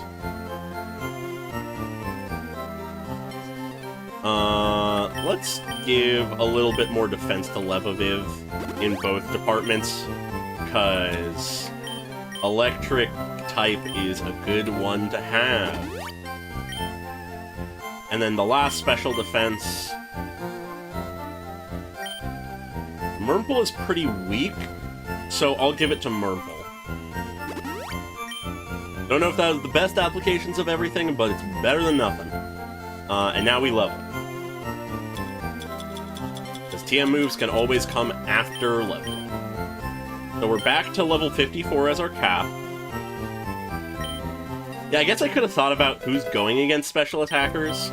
But which I think Murmple is a good choice then for that anyways. Because Murmple is going to be sort of our answer for Agatha, mainly. Being able to do a move that is super effective while not being weak to anything they should be doing. So, I'm going to speed things up so that we're not just sitting here the whole time. I'm hoping that Lapras... Explosion! Let's get rid of self-destruct and get Explosion. That is the thing. They are so incredibly fast that this will guaranteed work.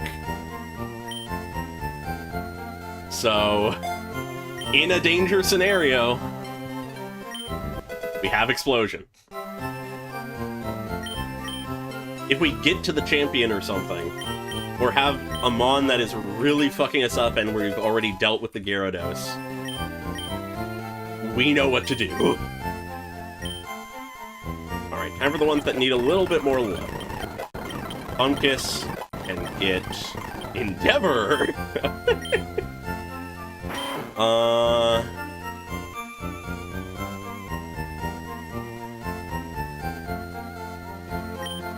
I mean, I would replace Cut if I could, but I can't. I don't think Endeavor's gonna be coming up, unfortunately. Because though Pursuit isn't doing a ton for us, it is type coverage.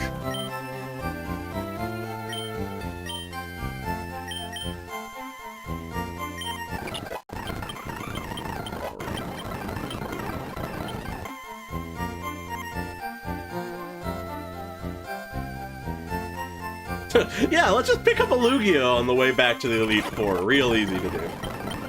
That'll help us out. I mean, it would. Alright, time for the main level source, but the one where we also actually have to consider moveset. They naturally learn Ice Beam. Beautiful.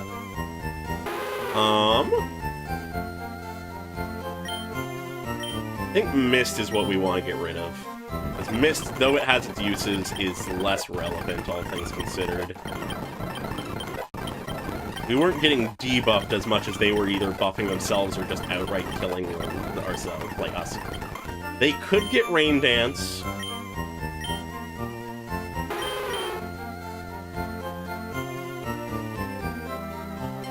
Perish Song is a very good panic button.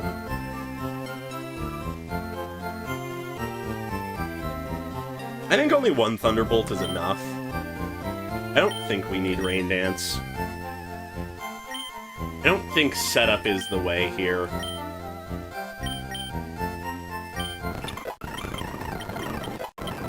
Okay.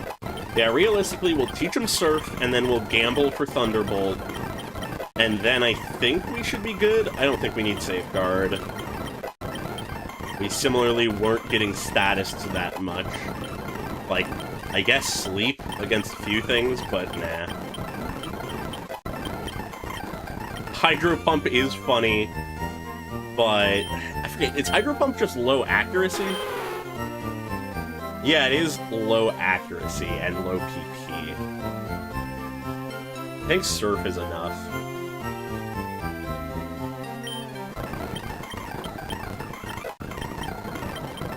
4 more levels.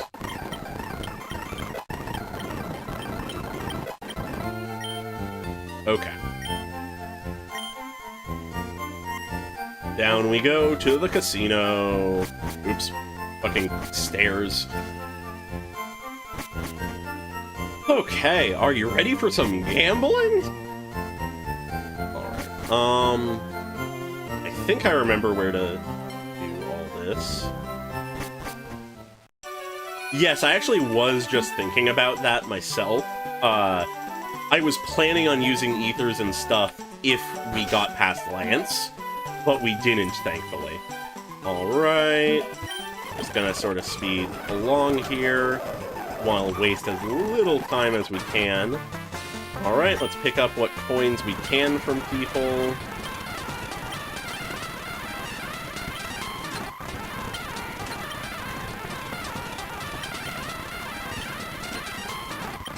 Alright, that's a start. I don't think we can afford any coins, really. We can get 100 more. Let's just do that to play it safe. Make sure we have enough to work with. And then let's gamble! Alright.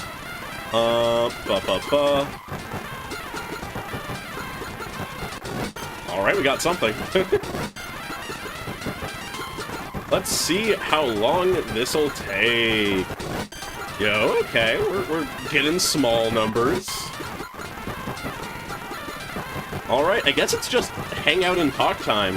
I feel like we have a decent strategy. Realistically, though, if this team fails, we're gonna be in a very tough spot where I don't know if we'll be able to do much. God, we've been getting so many close to 777s. But maybe we can piece something together. There's a couple other mons we can pick up. Yo, the 777! Alright, that's a good start. The double 777! Yeah!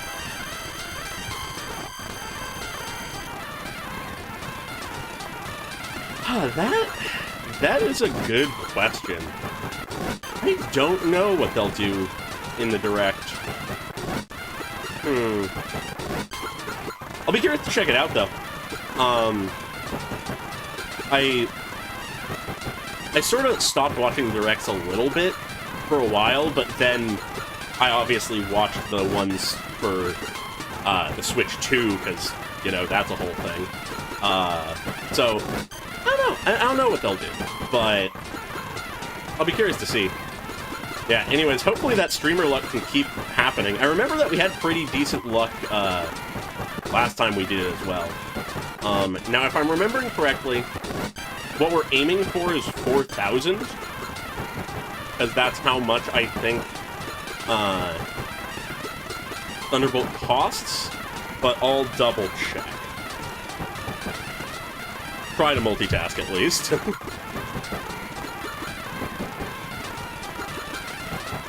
There's just enough things I'm needing to push that it's hard to also look at something on my phone. Yeah, I do find, like, rumors and stuff an interesting thing to look at, but I do typically try to temper my expectations when it comes to them. Because it's a very easy way to get disappointed if you expect something that just was a rumor and then nothing comes. You know, we've been lucky here. We are doing quite well numbers-wise. We just need to keep doing so.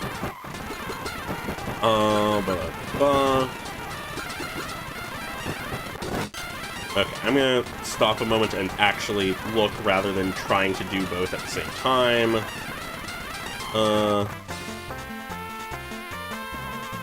Let's see. Thunderbolt is GM24, 4,000, I was right. Yeah, so we have a ways to go, but we're doing pretty decently so far.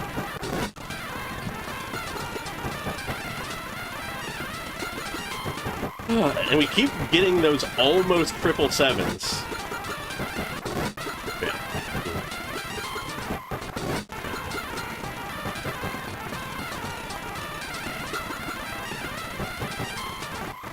Yeah, no, every region it's been like, this Fatui Harbinger's gonna die, this Fatui Harbinger's gonna become playable, and it's always wrong. Or almost always. As much as I wished some of them were real, in the case of playable, cough cough Capitano, I do feel like I do a good job of tempering my expectations, even if I do look at leaks typically for, like, release stuff. I try to avoid leaks for story purposes, and a little while ago I stopped looking... Yo, another sevens! I stopped looking at, like, animations of new characters. I would just look at, like, kit or whatever, but not animations. Because I like to be able to react to those first thing, in the, like, special program reactions. I feel like it's better if I am seeing those for the first time. But I still do enjoy being able to know what's coming to a degree. Speaking of knowing what's coming, I have no idea what the next anime season is going to look like for what I react to. Because it looks like Lord of Mysteries is probably going to win the poll, unless there's a major upset, like tonight or something. And I know next to nothing about that show. Nice, another 777. Yeah, that's the main reason I look up stuff as well. Just so I know what to farm, so I know who I want to pull, mechanically speaking, that kind of stuff. But yeah, Lord of Mysteries, I watched a trailer,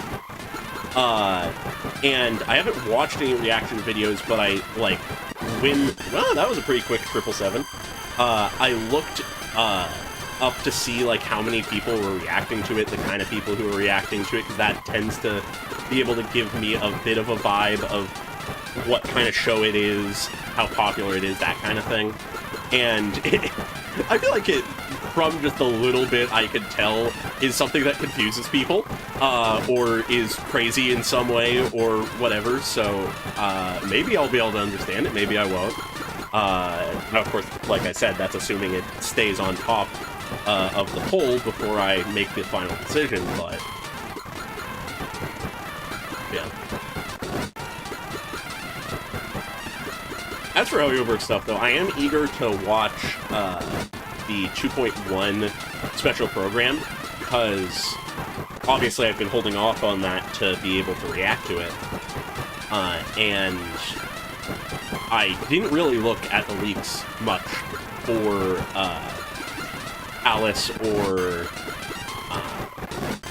is the other one's name is like Kuzaha or something like that? I honestly forget. But I didn't look at their leaks much, and I obviously haven't seen anything from the special program. So I'm curious to see mechanically what their deal is, also just lore-wise and aesthetically, though I know a little bit of it. But I'm also very curious about Inefa. I'm curious to see their stuff in Genshin, because they're really our first glimpse at Not Cry, and I am super excited for Not Cry. Yuzaha, yeah. That was the name. I was in the right ballpark, but trust me, if I have not intentionally committed a name to memory yet, I am horrible with names. Alright, that's a decent payout. Oops, I didn't do the triple. Alright. We're not quite halfway, but we're making good progress.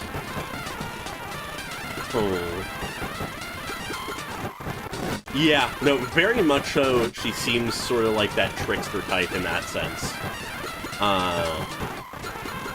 I am very curious to see what her overall vibe is, though. How it differs from someone like Hu Tao. Presumably not just a full repeat of the character, but in a different setting. I'm curious if her little, like, Tanuki raccoon thing actually is at all relevant to her kit, or if it's just a little guy that she has.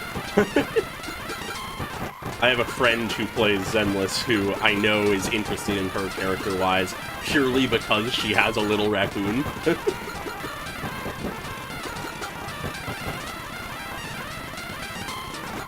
Yeah, no, I saw that Alice was, what, Physical Anomaly, and I was like, oh, okay, that could be good, because I don't have Jane Doe, so... And I mostly have Anomaly characters, honestly, because my most recent pull was, fucking Yijuan, and then I have Miyabi, I have Yanagi, I have her niece, I have, Vivian. I have a lot of Anomaly characters. But maybe that's also a reason to not get more Anomaly characters, but hey, if they're what is meta, I'll keep doing it. Mainly because I like characters, obviously, but... Part of me does wish I pulled for Hugo, but... Yo, the 7! But I think, realistically, I didn't need him as much as I enjoy his character. Alright. We keep going.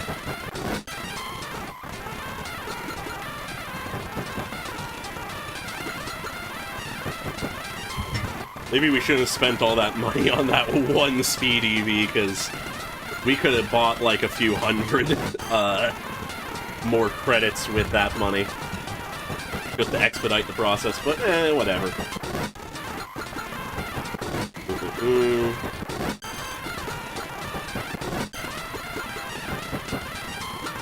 Yeah, no, I have Ellen invested enough to get her W engine, so I had Ellen with W engine, plus she was getting the rework to be more viable. God, that was close. And then I have Miyabi with her W engine in, like, as well.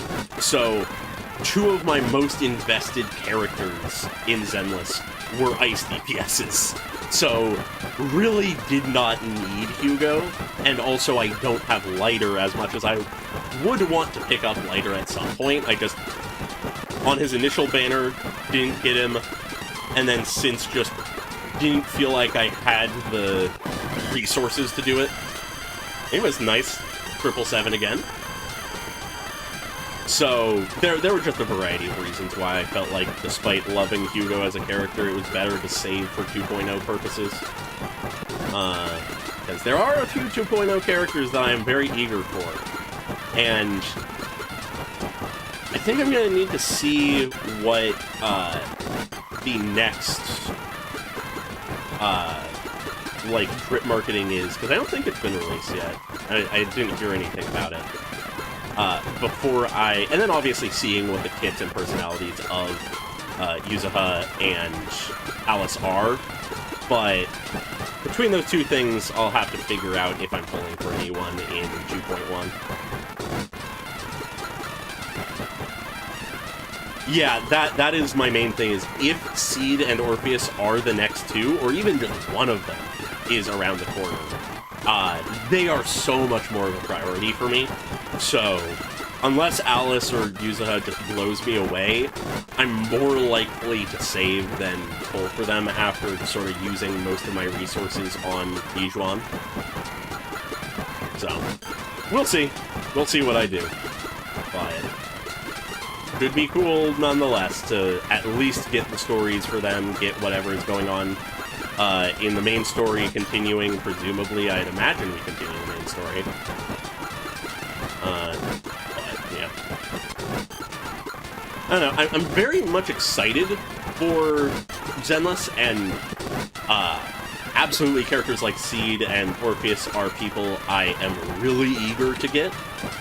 But at least for the immediate future, though 2.1's special program might change this, I'm weirdly not as hyped as I would expect to be about Zenless right now. It might just be that Star Rail is pulling all of my, like, hype with how insane 3.3 and 3.4 were. But, I don't know. I'm a little less excited as I sometimes have been. Not to say that I'm not enjoying the game by any means. I am greatly enjoying all of the game still. Just, I don't know, the hype isn't hitting me as hard at the moment.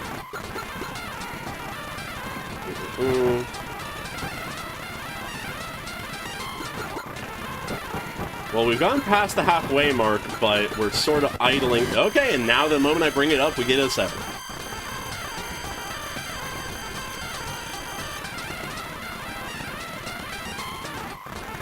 Okay, yeah. Yeah, no, I wouldn't be surprised if something blows me away. They've done it before, like you mentioned. Aramasa was a big one. But who knows? Yeah, no, very much so. I think part of it is that just the onslaught of stuff that was mostly the same but needed to be relearned because it is slightly different, and the fact that though the story was really good, it had sort of its slow moments because it had to introduce things. Yeah, no, I think it didn't necessarily... It didn't disappoint me. I would not say that. I very much enjoyed 2.0. But it definitely is the kind of thing where I'm finding myself going, oh shit, I only have a few more days to do this, I better do it, rather, for like events and stuff, rather than having done it the day it releases because I am eager to get to the next event or the next plot point or whatever. Don't think I'm burnt out of the game. Don't think that's happened that quickly. But presumably once the next hype thing happens, I'll be back in. I know for a fact once Seed and Orpheus are hearing that, I will be very much back in it. Unless they somehow disappoint with them, but I don't think so. We're getting very close to a few of these 777s, but not quite there.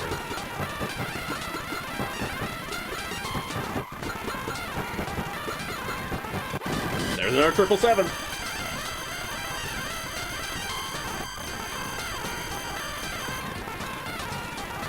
Yeah, no, I feel like I agree with you there. I feel like separate the, like, temple management stuff into just its entirely own permanent quest line rather than starting it in the middle of the story. And just a few more things like that. And even just without that, it probably would have been paced better, but they totally could have added something with Obel Squad, like you say, because that absolutely would build hype. But, yeah, I don't know. Everything surrounding what was wrong with the 2.0 story was very solid. Everything about Yijuan and stuff I really liked.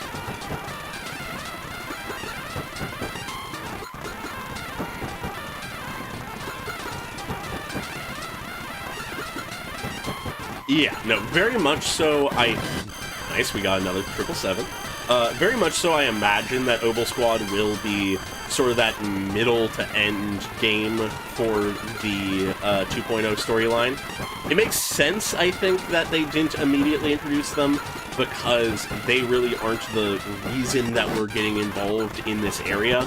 That was more so Yijuan and the temple and stuff. But I feel like they could show up relatively quickly. but at the same time, I feel like they could probably be endgame. Probably not absolute endgame, not like, they probably wouldn't be epilogue, but maybe like 2.3, 2.4 climax to the season type stuff.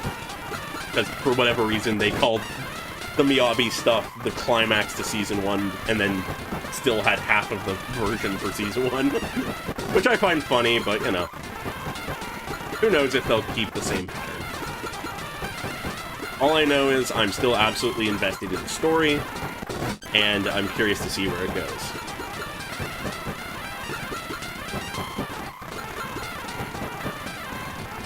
Yes, no, I very much agree that, with the Sister Ethereal stuff, however that works, whatever that is, it serves to prove that Yujuan's story is not over, which I think is very useful.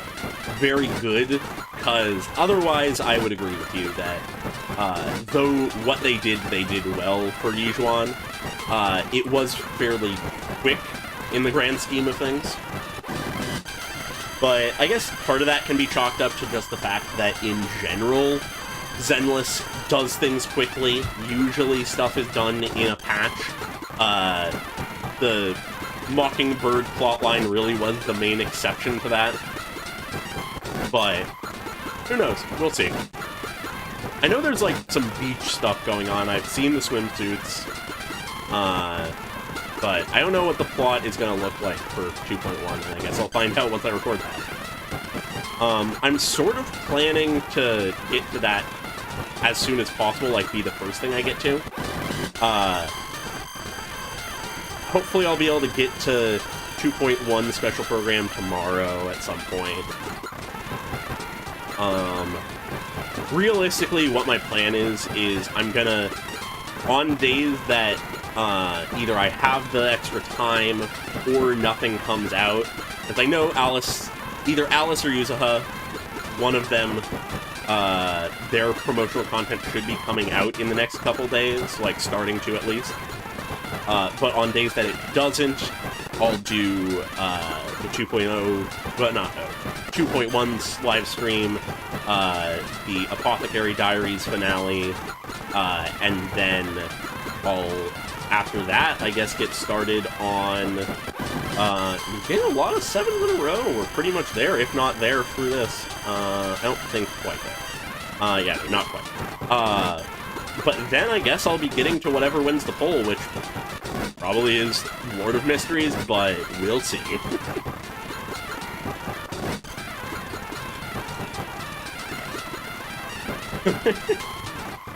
Oh, wait, what? Wait, what? Okay, 1 second. What the fuck just happened? What? What?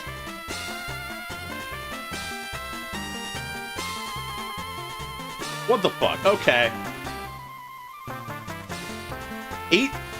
Almost 9 minutes long. I guess I know what I'm doing after the stream. Yeah, God's Limit. I just saw it. Jesus Christ. Okay, I guess we're going... Oh, hey. Rather convenient that we immediately eat the 7. So, I think the plan will be, given that if this run fails, we probably won't be able to pull it off. I think the plan is I'll do this attempt. We will attempt it this time. And then, if we win or fail, that'll be the end of the attempts. I'll give up there. If we lose, too bad. If we win, yay, we did it. That probably will be like an hour of work or something. And then I will react to that. If I'm feeling particularly motivated, I'll do it on stream. Otherwise, I'll end stream, do it off the stream, and then, you know. But yeah, that is exciting. Just slightly annoying that it came right now. But yeah, absolutely I'll be getting to that. This is the person with the TMs. It's one of the 4,000 ones. Is it this one? Yes. There we go.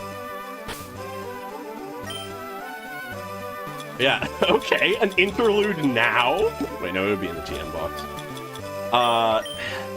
Is that supposed to be the trailer for Nodcry? I feel like that's a little early for Nodcry. But maybe.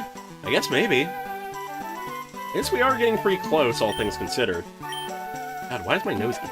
I feel like my nose gets itchy way too often in my streams. I don't know, something about, like, the light or something, I don't know. Yeah, no, the shade is absolutely the vibe I was getting off of that thumbnail. I did pull it up just to, like, look at the thumbnail and the name and everything. Okay. Confuse Ray is really solid, but not guaranteed to work if we get bad luck. So, I think I'll get rid of I'll get rid of Body Slam and Confuse Ray, with Confuse Ray being replaced by Surf. And we'll keep Perish Song, because you can do some bullshit with Perish Song. Alright, yeah, let's speed run this attempt.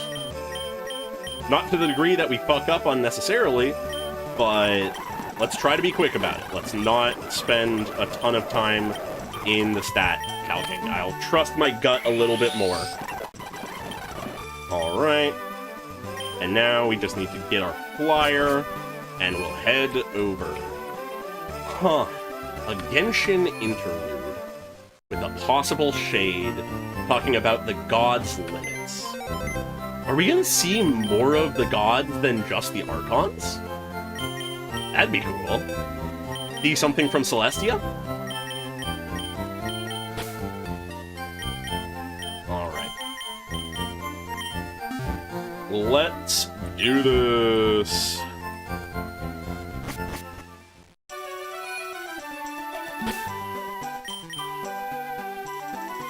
Okay. Everyone's on level. We should be ready. This is our best opportunity after the unfortunate loss of last time.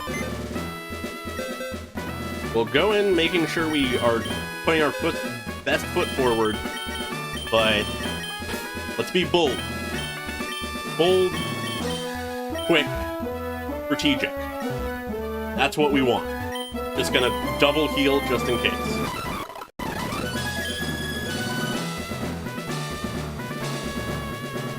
We have no money, no purpose in buying anything. We have some full restore still. Who do we start with? Levaviv. Because we have Levaviv, we can pivot into Sombosa because they now have Thunderbolt. But we'll save Sombosa as the pivot because they are tankier than Levaviv and resistant to all the shit that would be thrown at them. Let's do this. No words, just fight.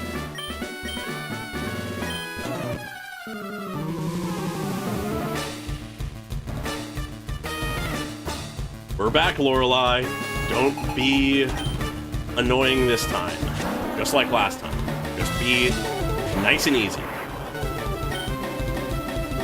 We could set up a light screen because we're up against a pretty weak mon, but I'm gonna take out the Dugong and then do that during the next one.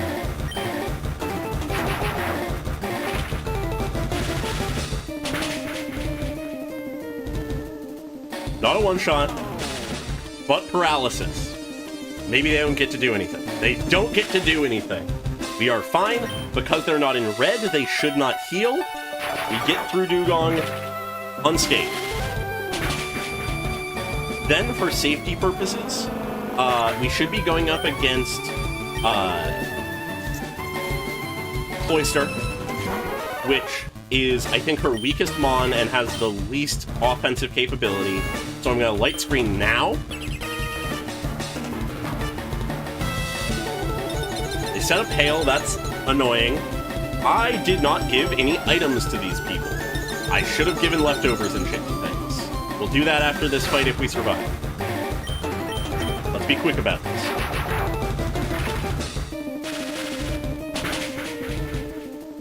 Would have loved if the Cloister protected instead of hailed, but oh well. We have the light screen up now. The hail won't kill us on its own. Slowbro is still weak to electric. Both of us will be pelted by the hail because they're not ice type. The Thunderbolt.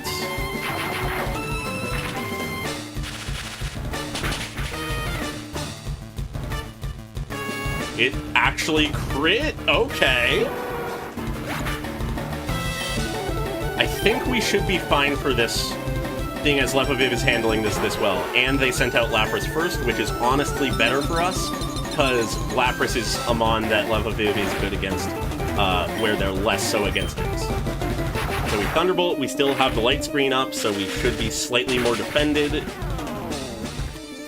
Not a one-shot, but a two-shot, and no risk of heal. As long as we don't get one-shot ourselves, we should be able... Oh, we're completely fine.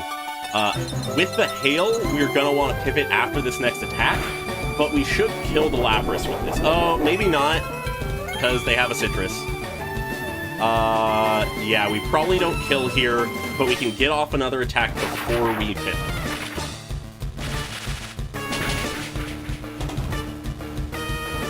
Yeah, not quite, which means they're going to heal. Yeah, Body Slam, does that kill? No, it does not, but we get paralyzed, but it's fine, because we're going to pivot anyways. Light screen wears off, hail stops, cool. I think Zombosa is the way, because they resist just about everything other than Body Slam, and they're going to waste the turn healing anyways, and we have Thunderbolt. So we shall Thunderbolt. And if we absolutely need to, we can perish Song Tactics here, but I don't think we'll need to. Not as much damage as I would hope, but this is literally a mirror match. Just, I have a more super effective move, so we should win this fight. And then the Jinx will exist, and we have an entire team to deal with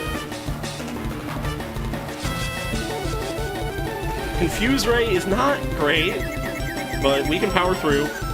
They're not doing enough damage to us to hurt us unless we just fuck up a ton. Of course we hurt ourselves.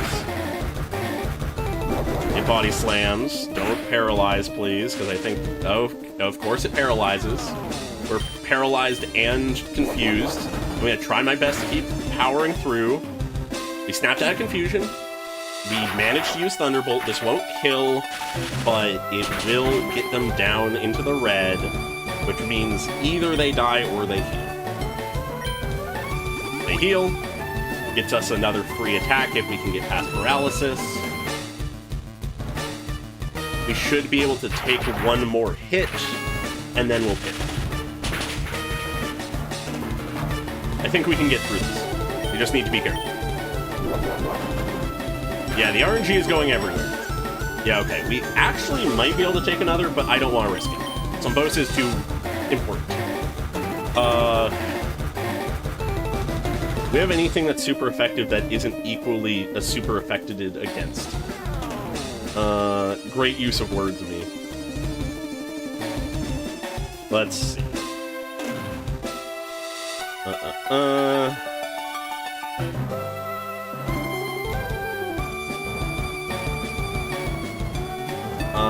I mean, obviously Lepaviv, but Lepaviv's dying.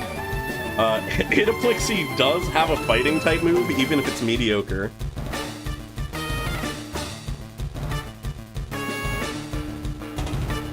Oh yeah, you are right, we do block crits. We do absolutely block crits. So I think we can survive another range. I think we can survive another range.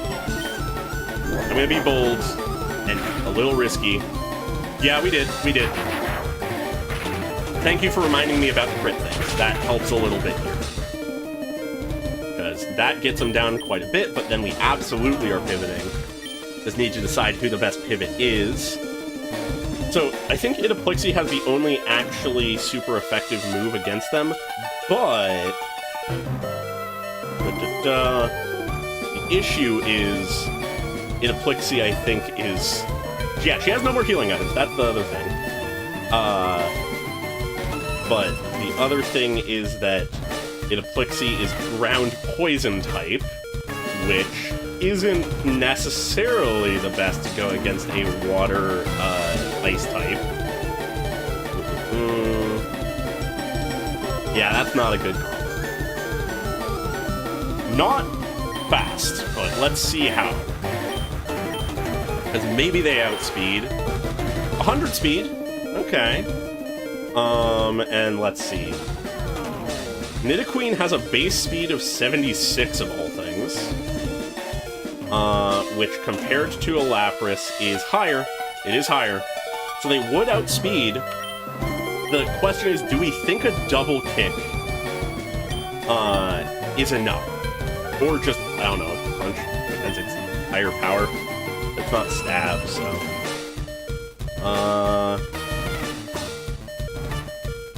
They're not resistant to Earthquake, and Earthquake is a stab 100. That is actually probably a pretty damn good thing. It's just if they don't kill... I don't know, the thing's low. It's low. Realistically... Yeah, it almost certainly is locked into Body Slam, so... that is a thing to consider. But realistically, actually, what we want to do is plan for Jinx more than anything, because we just need something that can do the remaining health to Lapras, preferably outspeeding, and then deal with Jinx. And Jinx is realistically Dark or Bug is what we would be using. So I think Inoplixi is the move. Unexpectedly, Inoplixi might work here. Yeah, Body Slam makes sense. How much does this do? Not a ton. It's neutral, but it's stab at 100 power. I think this is better. We do outspeed. It does not kill. They confuse Reyes. That's scary. As long as we get through confusion, we should be fine. A double kick should kill, so if we can get through confusion, fine. We got through confusion. Of course we crit now when it doesn't matter. Alright, whatever. But now we're gonna just crunch this, Jinx. Assuming the confusion doesn't fuck us up. I could also set up the Toxic. Yeah, you know what? Fuck it. Let's play safe. And what I say by safe is stall tactics. And what I mean by stall tactics, I mean kill myself. And what oh, yo! The missing of the Lovely Kiss. But of course they outspeed us and get the Lovely Kiss, so now we're fucking asleep. They have Ice Punch, I believe, so they absolutely can hit us with something that hurts us. Let's see if this kills us. Yep. I was hoping we could survive a hit, but no. Well, that's annoying, because Inoplixi would have been nice for a few things.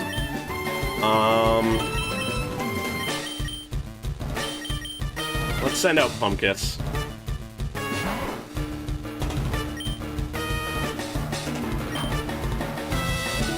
Let's go for the Super Fang. First time I've ever used Super Fang. Just immediately half their health. Let's see if we can take an Ice Punch. Pumpkiss is not stopped that easily. Do we know if Super Fang has current health or max health? Because that is a very big difference.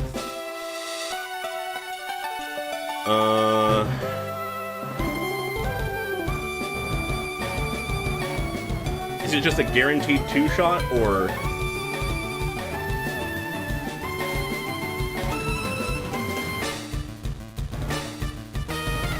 Trying to confirm this, because it's either a guaranteed win or the worst option. Yeah, that's what I'd imagine, but you never know with older Pokemon games.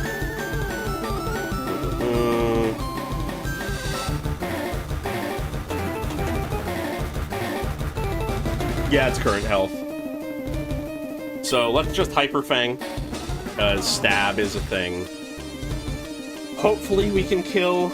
Pursuit isn't going to do enough damage, even though it's super effective. Let's hope that this kills. It does! Pumpkus lives another day.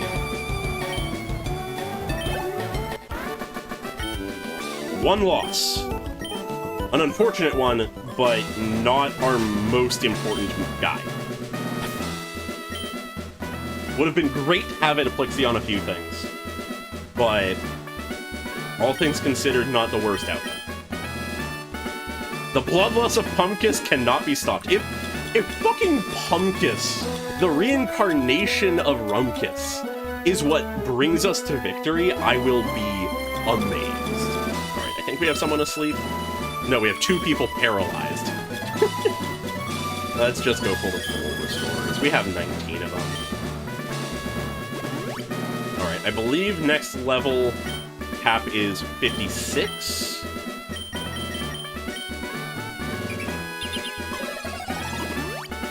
Okay. Not as clean as the first run, but it worked. It worked fine enough. And I'm just going to use the Hyper Potion, because yeah, why not? Cleans up our inventory a little. And now, let's remember to give items to things.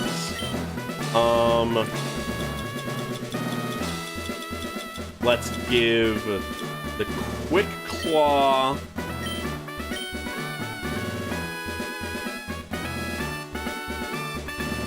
Yeah, no, it could have worked. It didn't work out.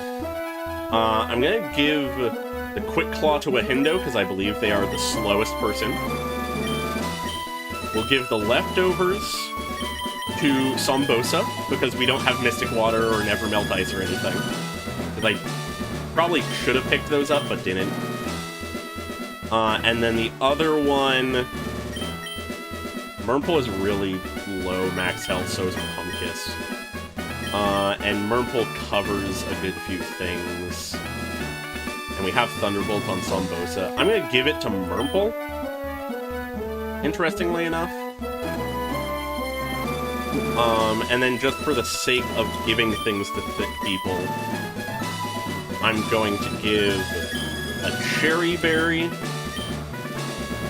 to Pumpkins, I guess. And a Chesto Berry to Level. Alright.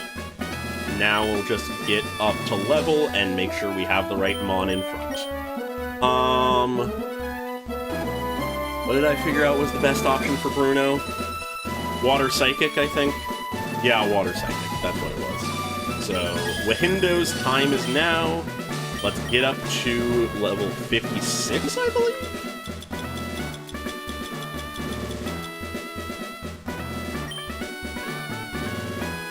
Yeah, 56. Actually leveling ahead of time. Psych up, okay. What the fuck does that do? Copying stat changes? I don't think that's really necessary.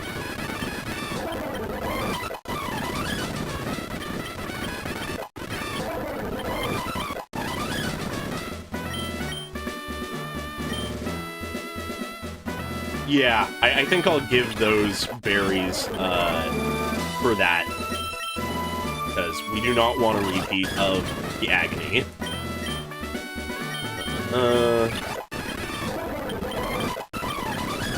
I'm glad we brought Pumpkus along, because he did do some work. Sheer cold! Oh, God, that is tempting. Sheer Cold is so tempting, but it's 30 accuracy and doesn't work in so many conditions. Alright. That's level cap. And just making sure we have Wahindo out in front. We have items. We're at level cap. We go. Give us a hug, Bruno. We have no bad intentions for you. It's fine. Give us a hug.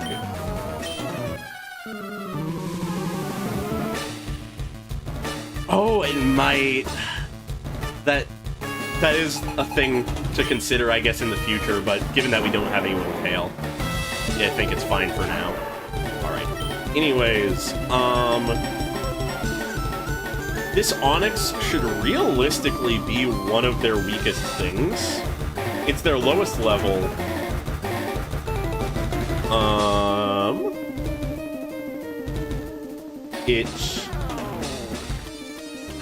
It does have Earthquake and Rock Tomb and Iron Tail. So it could do some damage to us, but hey, would you look at that?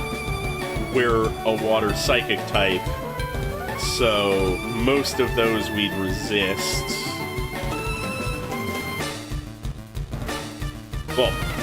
Well, no, actually we don't resist any of them. What am I saying? So we resist fighting? I feel like we do. Yeah, we resist fighting. So I'm gonna go just straight for the Surf. It's faster than us. I forget that Onyx is faster than the slowest thing alive. That's what a crit looks like. Okay, that's good to know. If this doesn't kill, I might honestly change to the Yawn. No, but it kills. Yeah, because if Wahindo can just sweep this, that'd be ideal.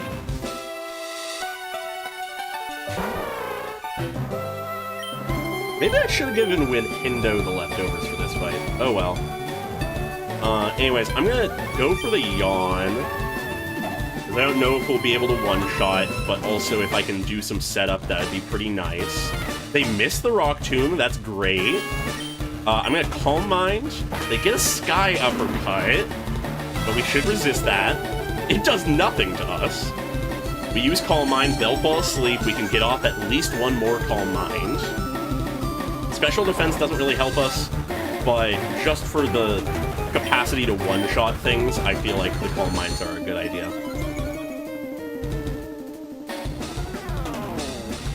It's still asleep. I'm gonna greed for one more, I think? Do I? This is what got Kabino killed. No, I'm learning from my past mistakes. Be Psychic now before it's too late.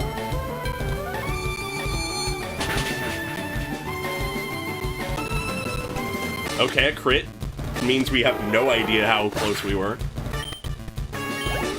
But presumably 2 Calm Minds should be enough for us to one-shot most things. Surely it should be enough. Besides, we are getting fucked up a little bit anyways, so we want to be as careful as possible. One shot, good, classic. We should be able to take at least one more hit from something. Sending out Onyx. Of course, they're sending out all of their like, aces first, but presumably we one-shot here, and we outsped the Onyx. If we're lucky, a Quick Claw proc will just win us the 1v1 and we win one-shot. But this is the one chance that Wahindo has to actually die, which is scary. It goes for the setup! It does outspeed us, which is scary. Its defense won't help it at all. If we don't one-shot, it's gonna be a game. But we one-shot, they fucked up, we win, fuck you, Bruno. No losses, Wahindo sweep. Second time we've fully swept Wahindo. Well, swept Bruno with a single mon. This time being Wahindo. Hell yeah. That went really well, all things considered. I think the two, though we technically could have gone for the third because they didn't wake up, I think the 2 Calm Minds was plenty. Yeah, I guess that really is what it is if they have setup moves, they'll set up if they don't see a kill. And everybody else was full health. We never swapped. Just double checking the level cap. 58 now. And we are on to Agatha, which Murple is our answer this time. because we have... I think they are. Yeah, because we have Dream Eater on them. Yeah, okay. Murple is our answer. With Wahindo being in a scary spot because they're equally weak to what we'd be taking versus dishing out. And then Pumpkiss has a Dark-type move, technically, and Sombosa is just powerful. So, yeah, let's get to 58 and then do it.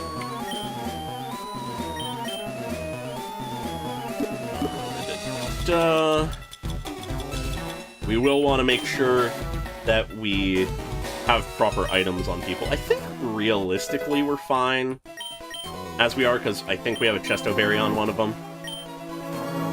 The poison rather than paralysis is probably a good swap, though.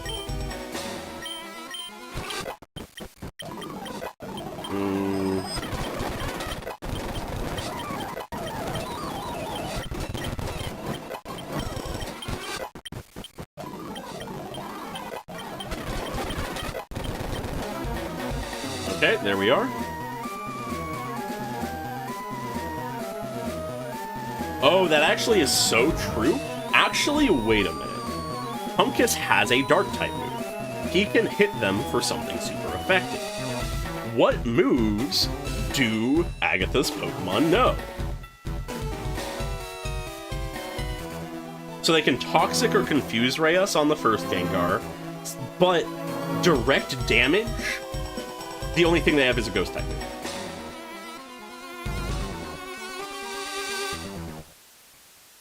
Obviously, Golbat and Arbok have things that could hit. The only damaging thing Haunter has is through Hypnosis. Yeah, okay.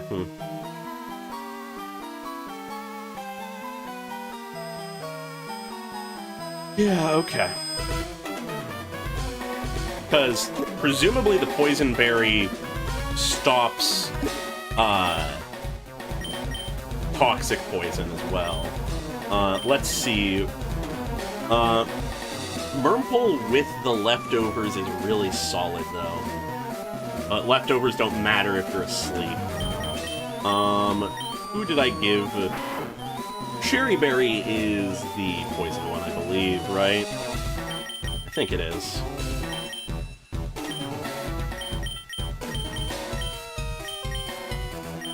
So let's give that to... Actually, no, we do want that on Pumpkiss, because if we have that on Pumpkiss, Pumpkiss can just clear the first Mon. And then we can have Murple for other bullshit. No, Cherry is paralysis, Pecha is poison, okay.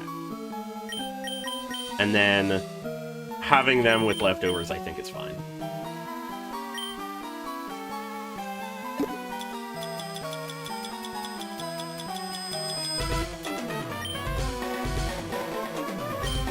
Yeah, because Pumpkiss can basically just fuck up the first Gengar because it won't have any way to initially hurt him.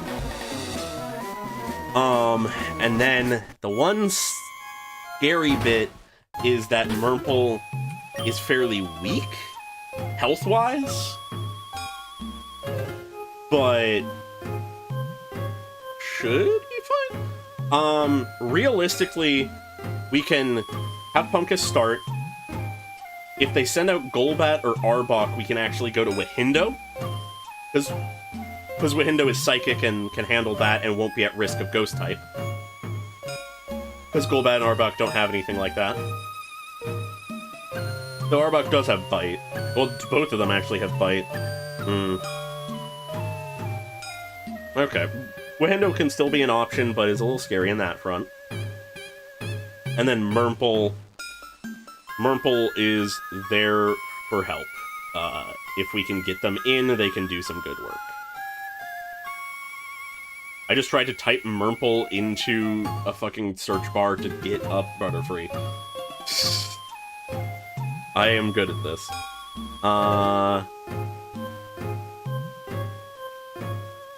Yeah, okay. Yeah, I think this works. Surely this won't crash and burn in my face.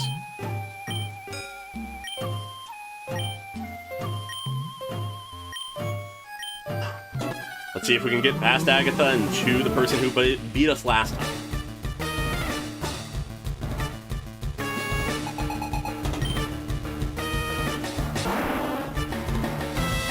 Unleash your bloodlust, Pumpkins. Guaranteed to take out half their health. Oh, it's normal type. What the fuck am I doing?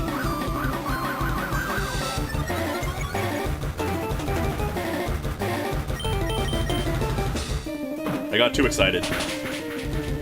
And that does fuck all. And they're double teaming, which is going to be so fucking painful. At least we're hitting. And at least it's doing an amount of damage. But now they confuse ray us. That is realistically the scariest thing they can do to us until they get rid of our berry.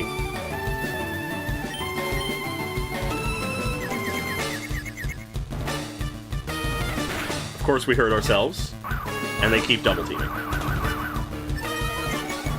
Yeah, no, better for them to double team than Toxic, assuming we can still hit them.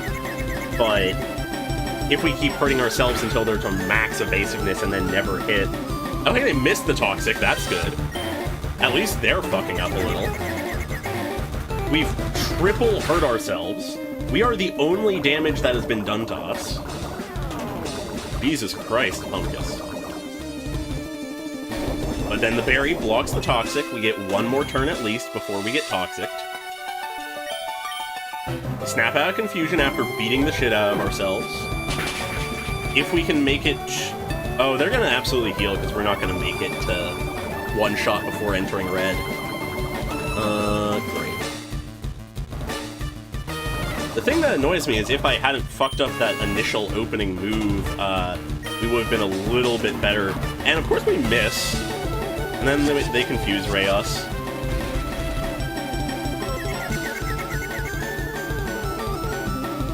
Don't hit yourself again. Don't. Because realistically, if we don't hit ourselves, we're fine. If we do hit ourselves, we're also fine, but scary. Yeah, now they're gonna heal, which I will use... Okay. I will use this as a clean pivot. That's what I'll do. Because that bad poison is scary. They are absolutely gonna heal, so I'm gonna send Murple in clean.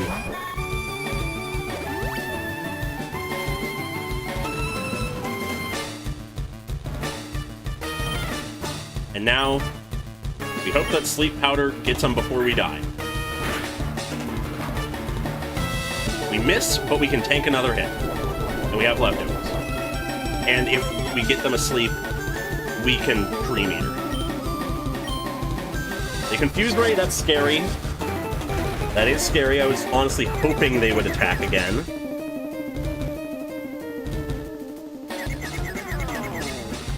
We hurt ourselves again. Beautiful, beautiful, beautiful. Great, great, great. Fucking hell.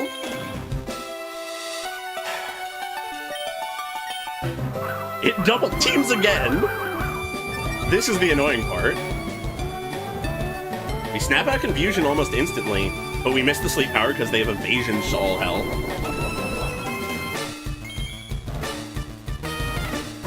At least they can't kill us quickly. But they keep double teaming.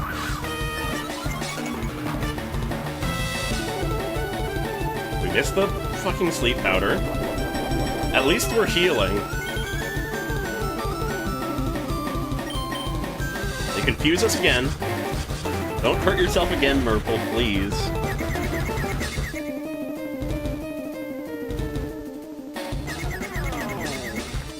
We don't hurt ourselves, but we miss because they're at max evasiveness. Hopefully we instantly snap out of confusion. Shadow punch us. They're actually attacking now, which is concerning. Don't hurt yourself. We hurt ourselves. We should be able to take one more round. Hopefully we can hit the sleep powder this time. They toxic us. Okay, great. Beautiful. Amazing. We snap out of confusion, but we don't hit it. Once again, we get one turn because we're going to get hurt by poison and it's going to get worse. Presumably we survive this in the poison. We missed again. Statistically speaking, this is absurd. Once they run out of other moves, they'll do double team. But they're not going to run out of moves anytime soon. Let's... God. They're gonna Shadow Punch because we're already poisoned. They might confuse Ray.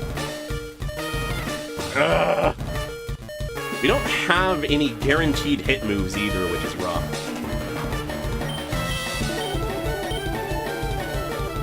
If they do Shadow Punch, it will fuck up Wahindo. If they do Confuse Ray, Wahindo will be fine because Wahindo can't be confused. We gamble.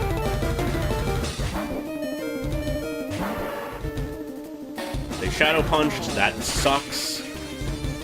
Did less than I expected. We're more of a wall than I thought. I'm not gonna trust in the Yawn. I'm just gonna trust in Psychic potential. They Toxic us, that sucks. That means we have a time limit. We hit the Psychic! Finally, we hit a move. And it one-shots, so now we're just badly poisoned. That took way longer than it should have. We're effectively down 2 Mons. We should be able to get at least a couple turns out of Wahindo, though.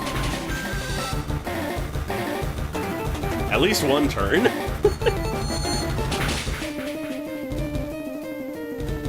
At least we one-shot. I think that means we don't take poison. Yeah, we don't take poison, I don't think. But Intimidate doesn't matter. No, we do get hurt by poison. So, I don't think Wahindo survives another hit. We have the Quick Claw. I don't know if I trust a Quick Claw.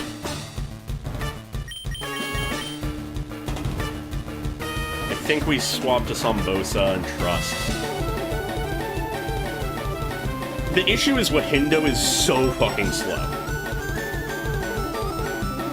Wahindo is like one of the slowest mons. Because Slowbro has a base speed of 30. Basically nothing is that low. Arbok has 80. They have 50 higher base. So there's no way we're outspeeding.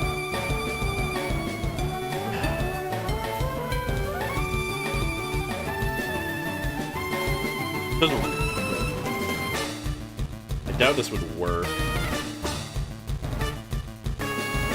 Yeah, absolutely gonna go for the kill, so we can play around that. I'm just trying to think.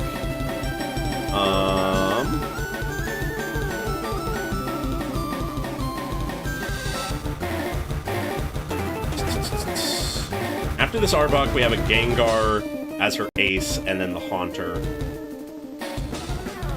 Yeah, okay. I think it's just send heaviest hitters out.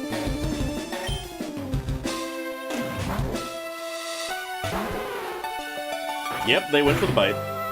Does fuck all to us, and we have a leftovers. So we weather that storm pretty well. We have 3 different options of moves. Against the Arbok, literally any of them work. So we go for the stab. Sludge Bomb, okay. How much does that do?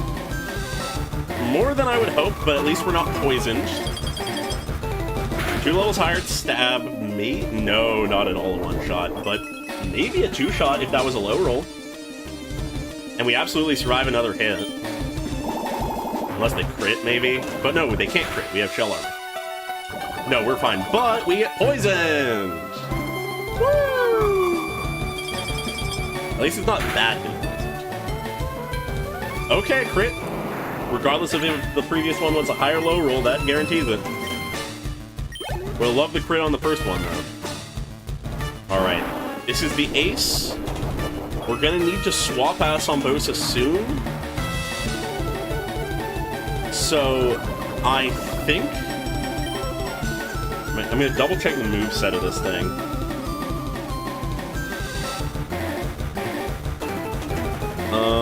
Shadow Ball, Sludge Bomb, Hypnosis, Nightmare. We're already poisoned, so we can't be slept or nightmared. But damage is damage. I'm gonna make sure I'm remembering Perish Song correctly.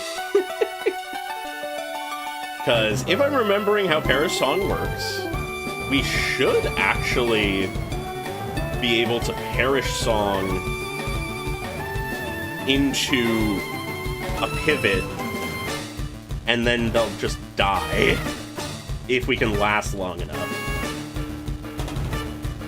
But that is surviving 4 turns.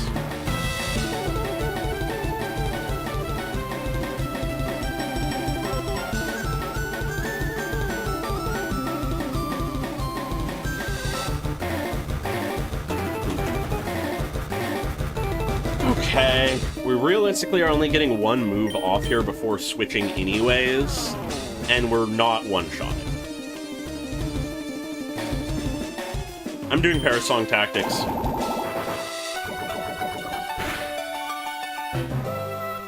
Alright, the Parasong is active. We just need to live long enough for the Gengar to die, and then figure out what the fuck we're doing about the Haunter. Unfortunately, fucking everyone is poisoned. Other than, like, 1 person. We immediately pivot. God, everyone's hurt. Levaviv is the only person unhindered. No one has died yet, so we can stall with deaths if necessary. But hopefully Levaviv doesn't get poisoned and can tank a little bit. They can survive a few of those. I'm gonna set up a light screen. Be purely defensive, because they will just die. They miss their Hypnosis, that's a wasted turn, beautiful. And they will die now.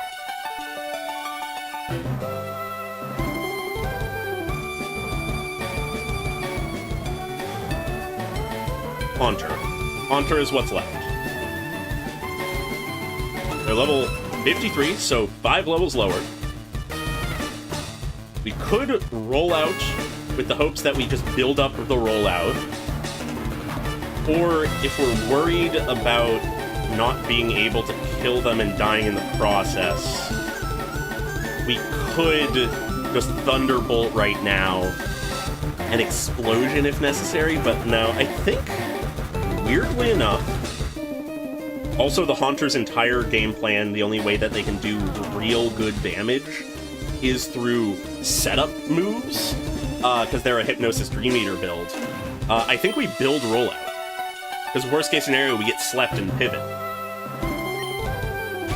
They actually withdrew Gengar. Okay, that's sort of the worst case scenario.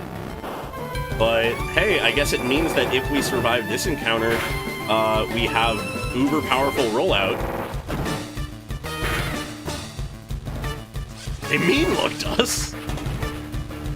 We can't escape. Cool, everyone else is dying. We get to 3rd. That's enough to kill with a crit. Beautiful. We're up to 4th rollout. Assuming we don't miss, we can do some big damage, if not kill. So they avoided that, but we hit the big rollout. We hit the 4th one. That does most of their health. They miss the Hypnosis. Our Light Skin wears off. They have a barrier, some shit. Okay, but fine, whatever. We use 5th rollout, it hits, that should kill. Levaviv! No deaths! Let's fucking go. Agatha, no deaths, everything went wrong. That is planning, that is strategy, that is skill. Holy shit. That, I'm gonna be so honest, I think that is some of the best Pokemon I have played in my life. Oh my god. Oh my god, I think That was like the one line. Look at this team! Everyone is poisoned. Half of them are through toxic, so they're badly poisoned. Any of them would have died to a single hit of anything, and even if they weren't, they would have died to poison. Levaviv was the only one not poisoned. They could take only like one more hit before they would die if they get outsped. Holy shit, Levaviv. MVP! Alright, let's get everybody to full.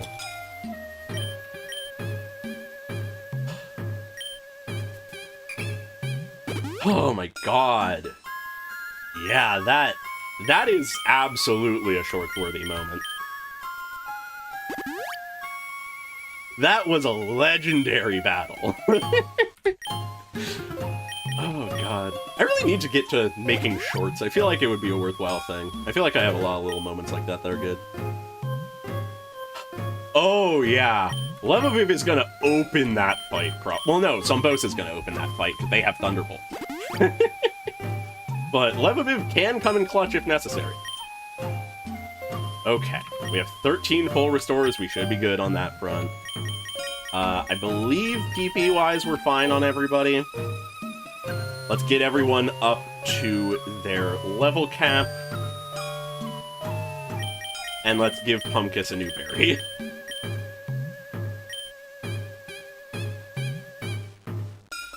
Yeah, little did they know, my plan all along was definitely to, from the start, bait the switch so that I could set up rollout, definitely. Definitely wasn't an insane amount of luck coming in clutch there. Alright. They have some ways to give paralysis, so I'll give that. Oh, almost didn't heal Levaviv, the MVP. Can't go not healing Levaviv. Yeah, I'll use the max potion. All according to Keikaku, exactly. Odd. Alright. And if I remember correctly, the level cap should be 60.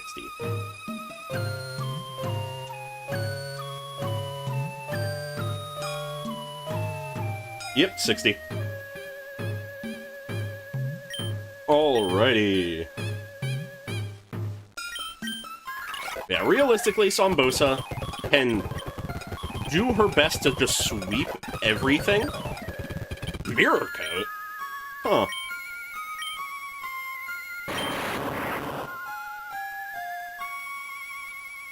It's sort of tempting, but I feel like Light Screen, Rollout, Thunderbolt, and hypothetically Explosion do work for us. Alright. Murple didn't really get their time to shine in that battle, but maybe they will in the future. We do have a couple scenarios where they're good. Alrighty. Do this. Yeah, no, the crit in the middle was ideal. That is what saved us. The crit, the missed hypnosis, the stars aligned for that. Okay. Let's do this. We have a leftovers on Zombosa. They have an answer for everything in this fight. Time to get revenge. We have Perish Song if necessary.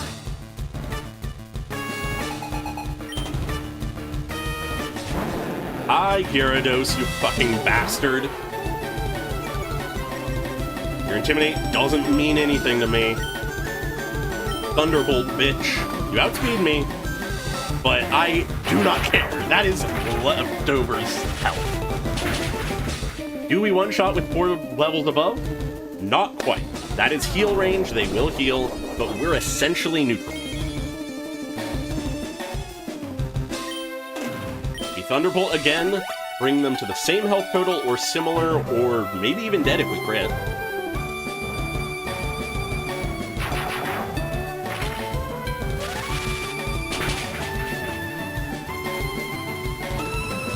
Not quite the kill. But either, once again, they heal again, wasting all their resources, we're at full health at this point, or they fucking perish. They Dragon Rage, which is, I think, the worst option for them in many ways. Oh, no, that actually does do more damage than they did with the bite. But hey, they're dead now. And now we can Ice Beam everything else, I think. Send out Aerodactyl. Just double-checking that Aerodactyl secretly isn't, like, resistant to ice for some reason. Nope, weak to water and ice. Given that Aerodactyl is weak to water and the rest of them aren't, in fact are resistant, I think I'll do Surf here, just to spread out the PP usage. Use its Ancient Power. Please don't get the Omni Boost. That does way more than I would hope. Of course, it's Rock type, so it does hurt us pretty bad. It got the Omni Boost. Hopefully we can still kill. That is not enough to kill. Scary. I think it's like Water Absorb or something like that is the other ability they can have. So, Ancient Power is absolutely what they want to do. Which is concerning, because though I don't think it would kill, it would bring Sombosa to the point that we'd want to swap them.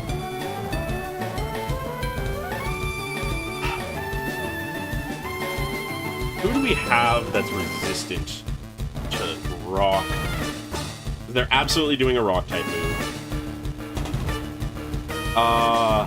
If we had fucking Iplixie, they would be, but they're dead. Yeah, we gave them that one speed. The issue isn't that Sombosa is slow, it's more so that Aerodactyl is fast, unfortunately.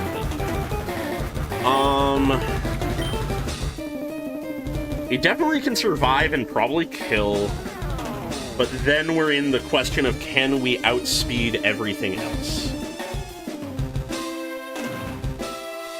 Because we have 2 Dragonairs and a Dragonite. Dragonite has 80 base speed, where Lapras has 60 base speed. We gave the 1 speed EV. That's probably not enough, though. And also, there's the thing to account for, which is... No, never mind. Okay. Yeah, Water Absorb is the other ability they can get. What about the Dragonairs?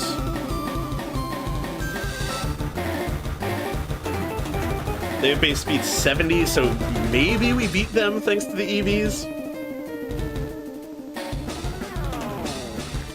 Maybe. I think I'll go for the attack, kill the Aerodactyl, hope that somehow it doesn't, like, get a high roll kill or something, and then we'll pivot. Oh, that is a good question. Does it kill now? I don't know how much the leftovers healed, but it might be a kill. It very well might be a kill.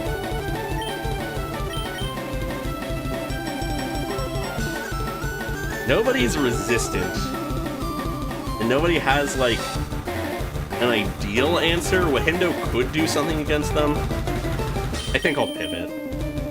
I don't want to, but I'll pivot. Maybe Sombosa can get back in if things go bad. Yep, the Ancient Power. Wahindo is fairly tanky. They get the Omni Boost again, which is absurd. But I think this is probably the best choice.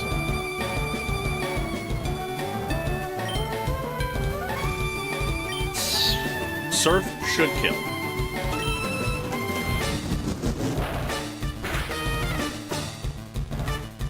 I really don't like how much that hurts.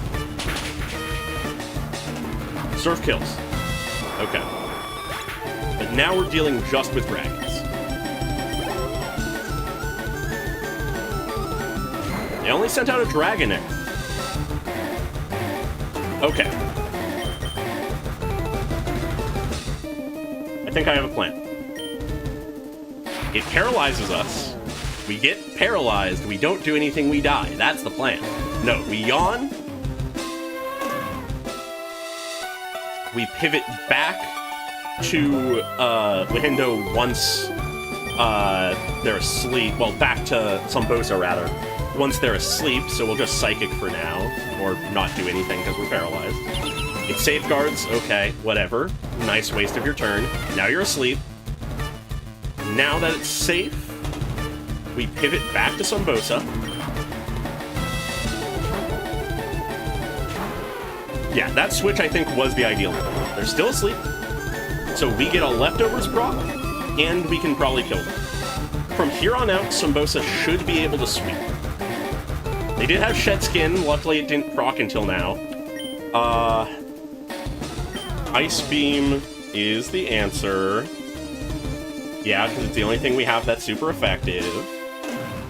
It being stab and 6 levels above and super effective should mean this kills. And we outspeed, apparently. That's good to know. We do outspeed the Dragonair, or at the very least speed tie, and win the 50-50. They send out the other almost identical Dragonair, so this is just more healing for us in preparation for the Dragonite. We should be able to one-shot. We knew we outsped for before, meaning that though we're not at full health, we're at pretty ideal positions, all things considered, for Dragonair. Well, Dragonite. The scary thing is they have Wing Attack. Well, no, we aren't weak to flying. I always think that we'd be weak to flying, but we're not. Yeah, we're in a good spot here. We Ice Beam. A single hit should be enough, so if we don't die to this Wing Attack, this is equal level stab quadruple weakness. Should kill. It does. We got through Lance, baby!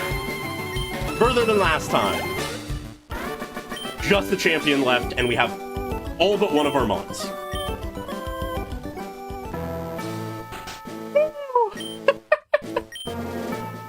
Oh, boy. Okay. Alright. So in certain ways, I feel like the champion is going to be easier, and in other ways, I think it's going to be much harder. Easier in the sense that they have less actual gimmicks. Harder in the sense that they have a mixture of things, meaning we will need to be pivoting more.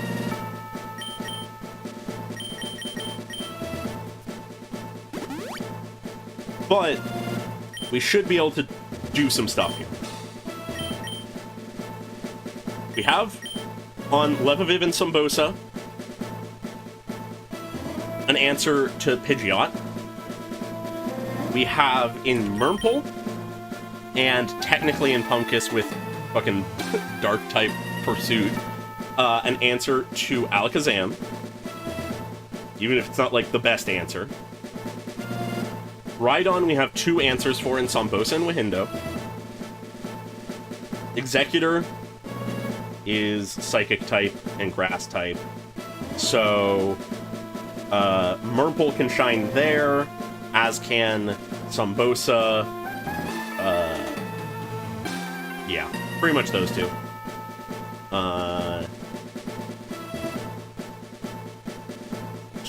Making sure I'm looking at the right team. Arcanine gets obliterated by either Wahindo or Sombosa, and Blastoise is Levaviv or Sombosa. We have Pumpkiss to sort of be an all-rounder, and then every other Mon covers something.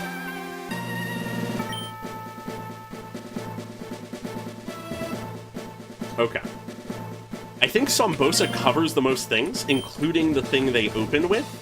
So we'll start with them. Before I go through the door, in case it forces us straight into the fight, I will level. Yes, Pumpkiss has a Dark-type move, it's just not great. It's only 40 power.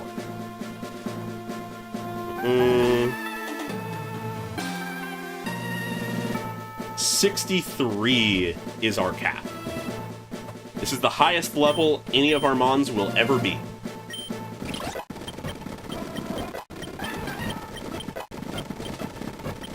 Be extra careful to not overlevel. That would be the worst outcome right now.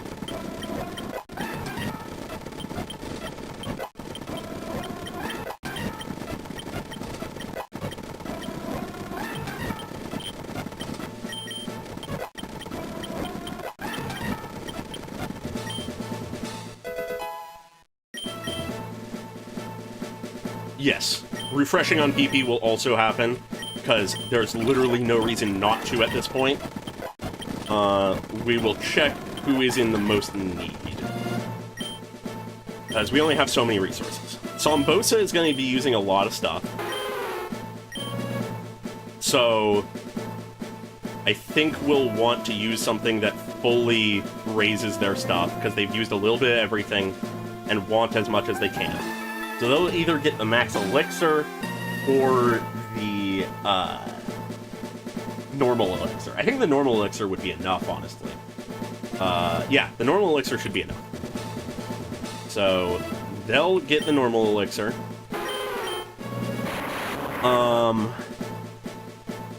Levaviv is largely fine, but if we have an extra ether, we can pop one onto Thunderbolt. We used most of our... well, not most. We used so many of our sleep powders, but we still have 9. That should be enough, but if we have an extra... they're dead. Hindo needs their Psychic upped. Everything else has been used a little bit, but not enough to be scary. But we could probably do an Elixir. Realistically, not in a dangerous spot, because Super Fang will at most be relevant 6 or 7 times. At absolute most. So, it's... we can do an Elixir on Wahindo, an Ether on Murmple, an Ether on Levaviv, and an Elixir on Sombosa.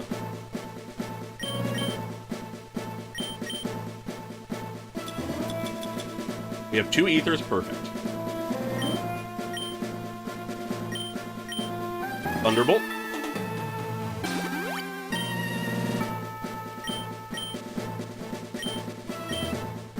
Sleep Powder. And then elixirs. We have a max elixir, and we have a normal elixir. Yeah, we have 1 normal elixir, 1 max elixir. So I'll use the elixir on Wahindo. And the max elixir on Sombosa. And then we have the 1 max ether. Yeah, it is a little annoying and nerve-wracking, but... okay. And yeah, okay. That should be everything.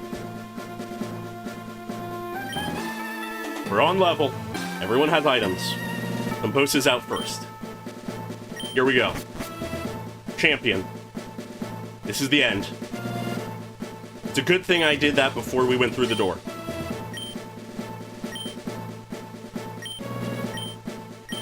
That would be really bad if I had not done that before the door.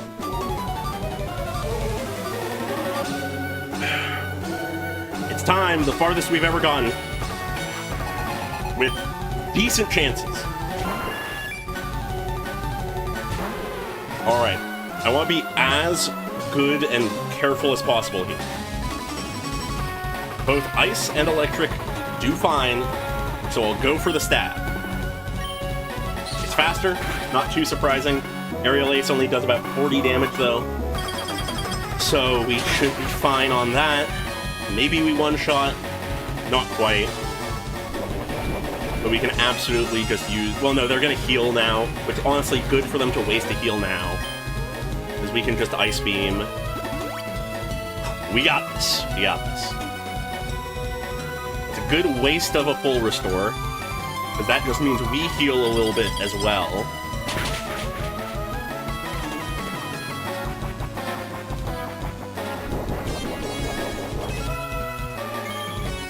And now we can use literally anything to kill him. So I'll use Thunderbolt just because it is seeing less use cases.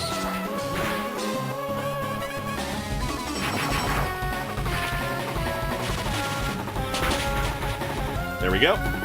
We're gonna be entering the next enemy with about 200 health, I think.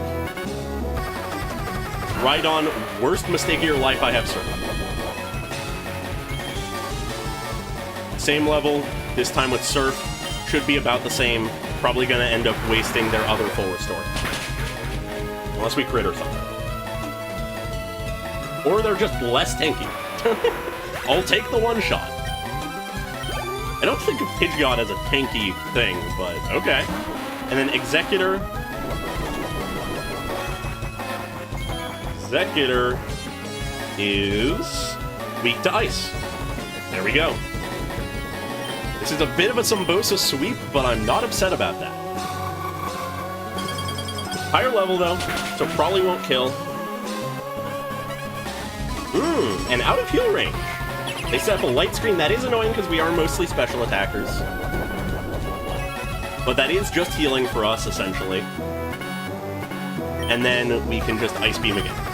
And they won't heal off this because they're in the yellow. And this leaves us with Arcanine and Blastoise, right? That should be it. No, they have one more other thing. What is it? Alakazam, duh.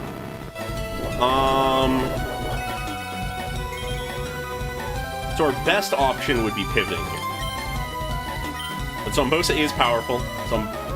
Sumbosa does do a lot of work, and this is, I think, his lowest level thing. I think I'll give it an honest college try.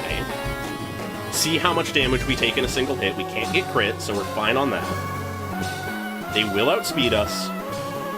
All of our moves are neutral against them. So we just go for what works. Use Psychic. How much does this do? Enough to be scary, but not enough to, like... That isn't a lot of damage. We should be able to endure a little while. They're just Psychicking. They're not doing anything crazy. Yeah, we can do some damage here, and then we can pivot to something that can kill from where we leave them off. Because we have answers for everything else. Blastoise isn't a Sumbosa kill anyways, and we have other options for Arcanine. Special defense fall. Yeah, it's time to pivot. It's time to pivot. We want Sumbosa alive to the very end if possible. Also, light screen worn off, that is good. We managed to stall for that. Alright, let's pivot. Murple, I believe, has the highest power thing to do against them. Because weak to bug. Yeah, I think that might be the way. Just double-checking that Murple isn't secretly extremely weak to Psychic or something. Murple... I always forget what types Butterfree is. Bug Flying, they are not poison, so they are not weak to Psychic, they are neutral to Psychic. So I think we pivot to Murple, trust in their ability to tank a Psychic, and then we hopefully kill. We have the other leftovers.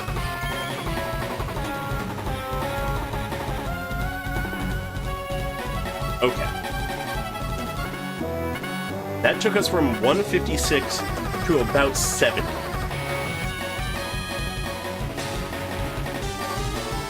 That's about 80 damage. We don't outspeed, but we can't just keep pivoting.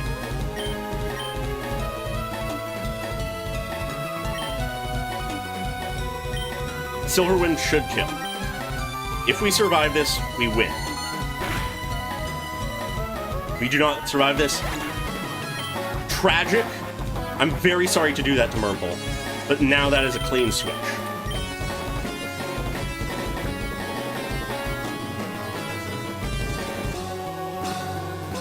Let's give Pumpkiss a chance. The other of the old guard shall avenge the first of the old guard. Suit is only 40 power. Let's give it a try. Let's trust in Pumpkiss to survive a single cycle. He survived a single cycle. It wasn't enough to kill. He only has 3 Mons left. We can't unnecessarily pivot. Wahindo beats Arcanine, Symbosa beats Arcanine, but Symbosa needs a clean switch. And Levaviv beats Blastoise. He should heal now. So we do have a clean switch.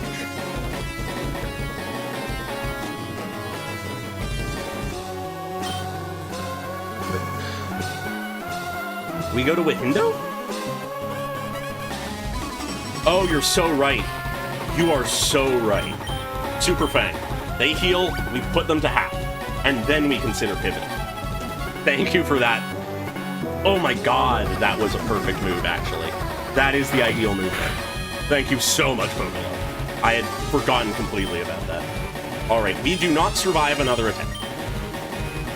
But Wahindo is the best chance to weather the storm.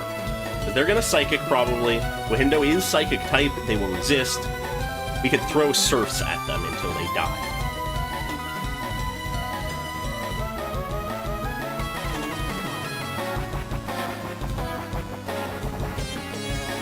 What's Pumpkiss's speed? I know that Pumpkiss... Wow, Pumpkiss is actually a lot closer to Alakazam's speed than I thought. So, with that in mind, yeah, I think we go to Wahindo. Because Pumpkiss is low health, but if we get a clean switch in ever, Pumpkiss can get a hit out before dying against most things. Yeah, okay, we can survive 4 more of those, maybe 5. For absolute safety, we set up Reflect, but we yawn, because they effectively just wasted a turn. And then we just...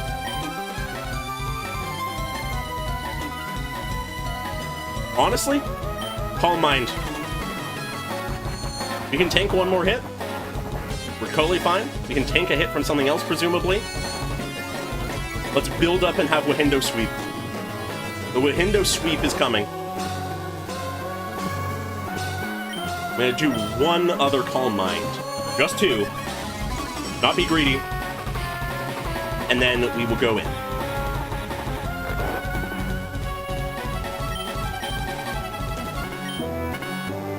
Yes, it also wastes the light screen turns, which is good. Because of those, we probably kill here? Yes, we kill here. If they send out Arcanine, Arcanine is guaranteed dead. That should just one-shot. If they send out Blastoise, we'll just Psychic until we're... Okay, they send in Arcanine. Intimidate doesn't mean anything to us. We Surf. This should one-shot. That doesn't do... Even though it's super effective, that doesn't do enough to be scary. Doesn't one-shot, oh well, we're fine. But it should one-shot, it does one-shot. And now we have most of our team for the ace. We've got this. The light screen has worn off. I yawn. Because we probably don't survive, we flinch.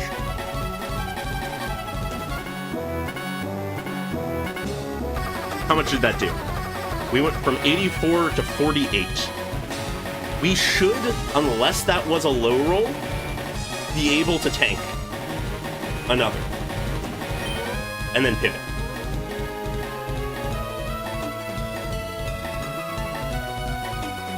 I'm going for it. It was not a low roll, but we flinch again. Okay. Luck can't entirely be in our favor. I trust in Levaviv's capacity to survive a single hit. Because Levaviv absolutely outspeeds. The static, perfect!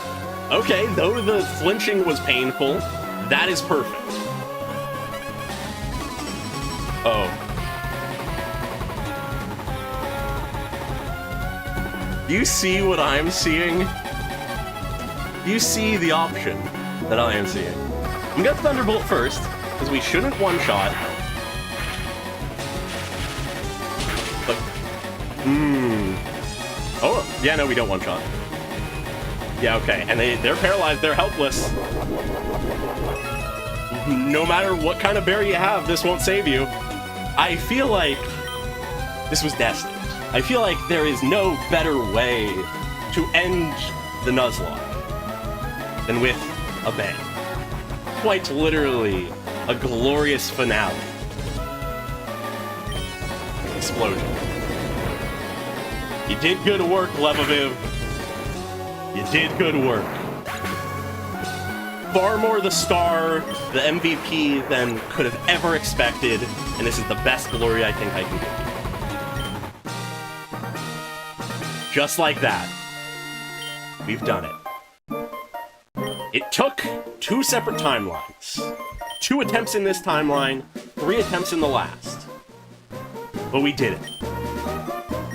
We are the champion of Kanto. Sillin is the champion of Kanto. That's why I did the Thunderbolt first, just to make extra sure, because I wasn't confident. Oh my god. That is, I think, the perfect way to end this entire thing. That is so good. I'm so happy with that. That last fight, though it had some challenges, it went so perfectly, I think. It was just the right enough of challenge, but just enough of us just sweeping.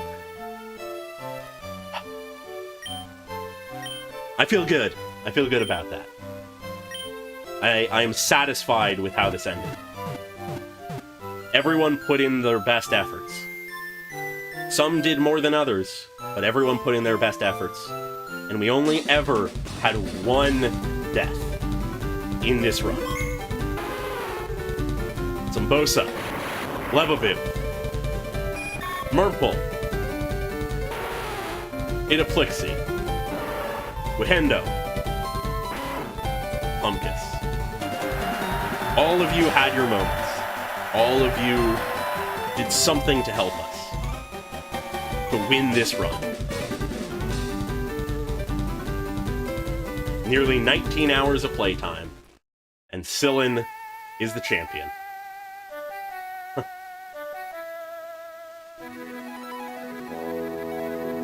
Yeah, Itaplixie definitely did the least. But with their death, we did get a clean switch that one time. They may have been destined for more, but they still served their purpose. They will be remembered, they will be honored. We did it. We did it! And when I say we, I do mean we, because Pokelove, there were a lot of points, especially near the end there, that you gave some suggestions that were the best moves, and I was not considering them.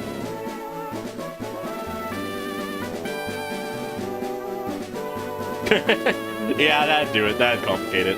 Yeah, no, I had the move list up, but I wasn't looking as much because they were just spamming Psychic. I think he had Future Sight. Yeah, Psychic, Future Sight, Recover, Reflect. The fact they never use Recover is sort of crazy. We probably would have lost if he used ideal recover tactics. But, whatever. We'll take the win. I will take the win. Yeah, no, Pumpkus coming from just behind was amazing. Also, wait a minute. Did Murple die? Did Murple die? I'm in pain that I'm forgetting this. I was so caught up in the moment.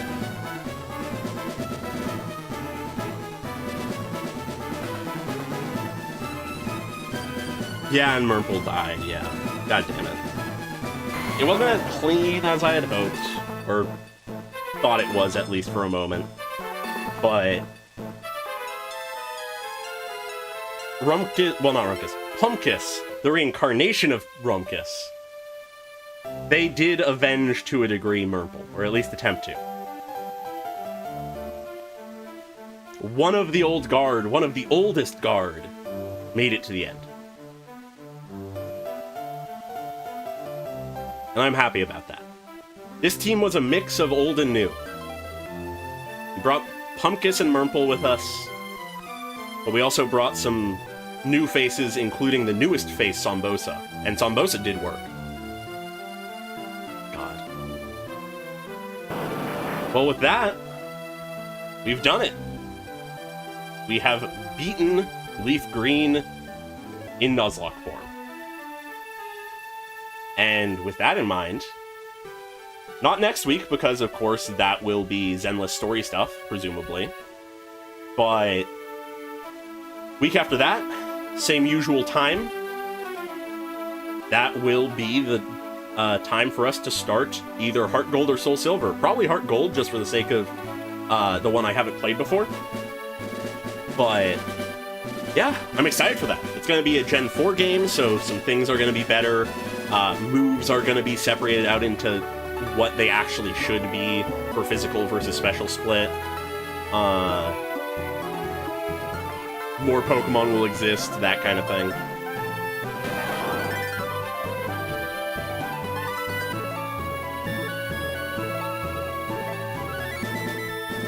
Oh my god, both Star Rail and Genshin are about killing gods right now? Hell yeah. But yeah, no, that is what I'm going to be getting to immediately after this. I don't think I'll do it on stream, just because it's easier for me to do not on stream. It's a lot more taxing on my computer and stuff. It's a lot more taxing on the computer to be streaming and recording at once. So I'll probably just hop off a stream now in a moment, and then record that and get it up as soon as I can. But yeah. For now, though, we have done it.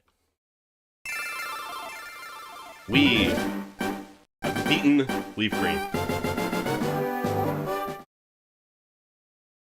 I'm really happy about that.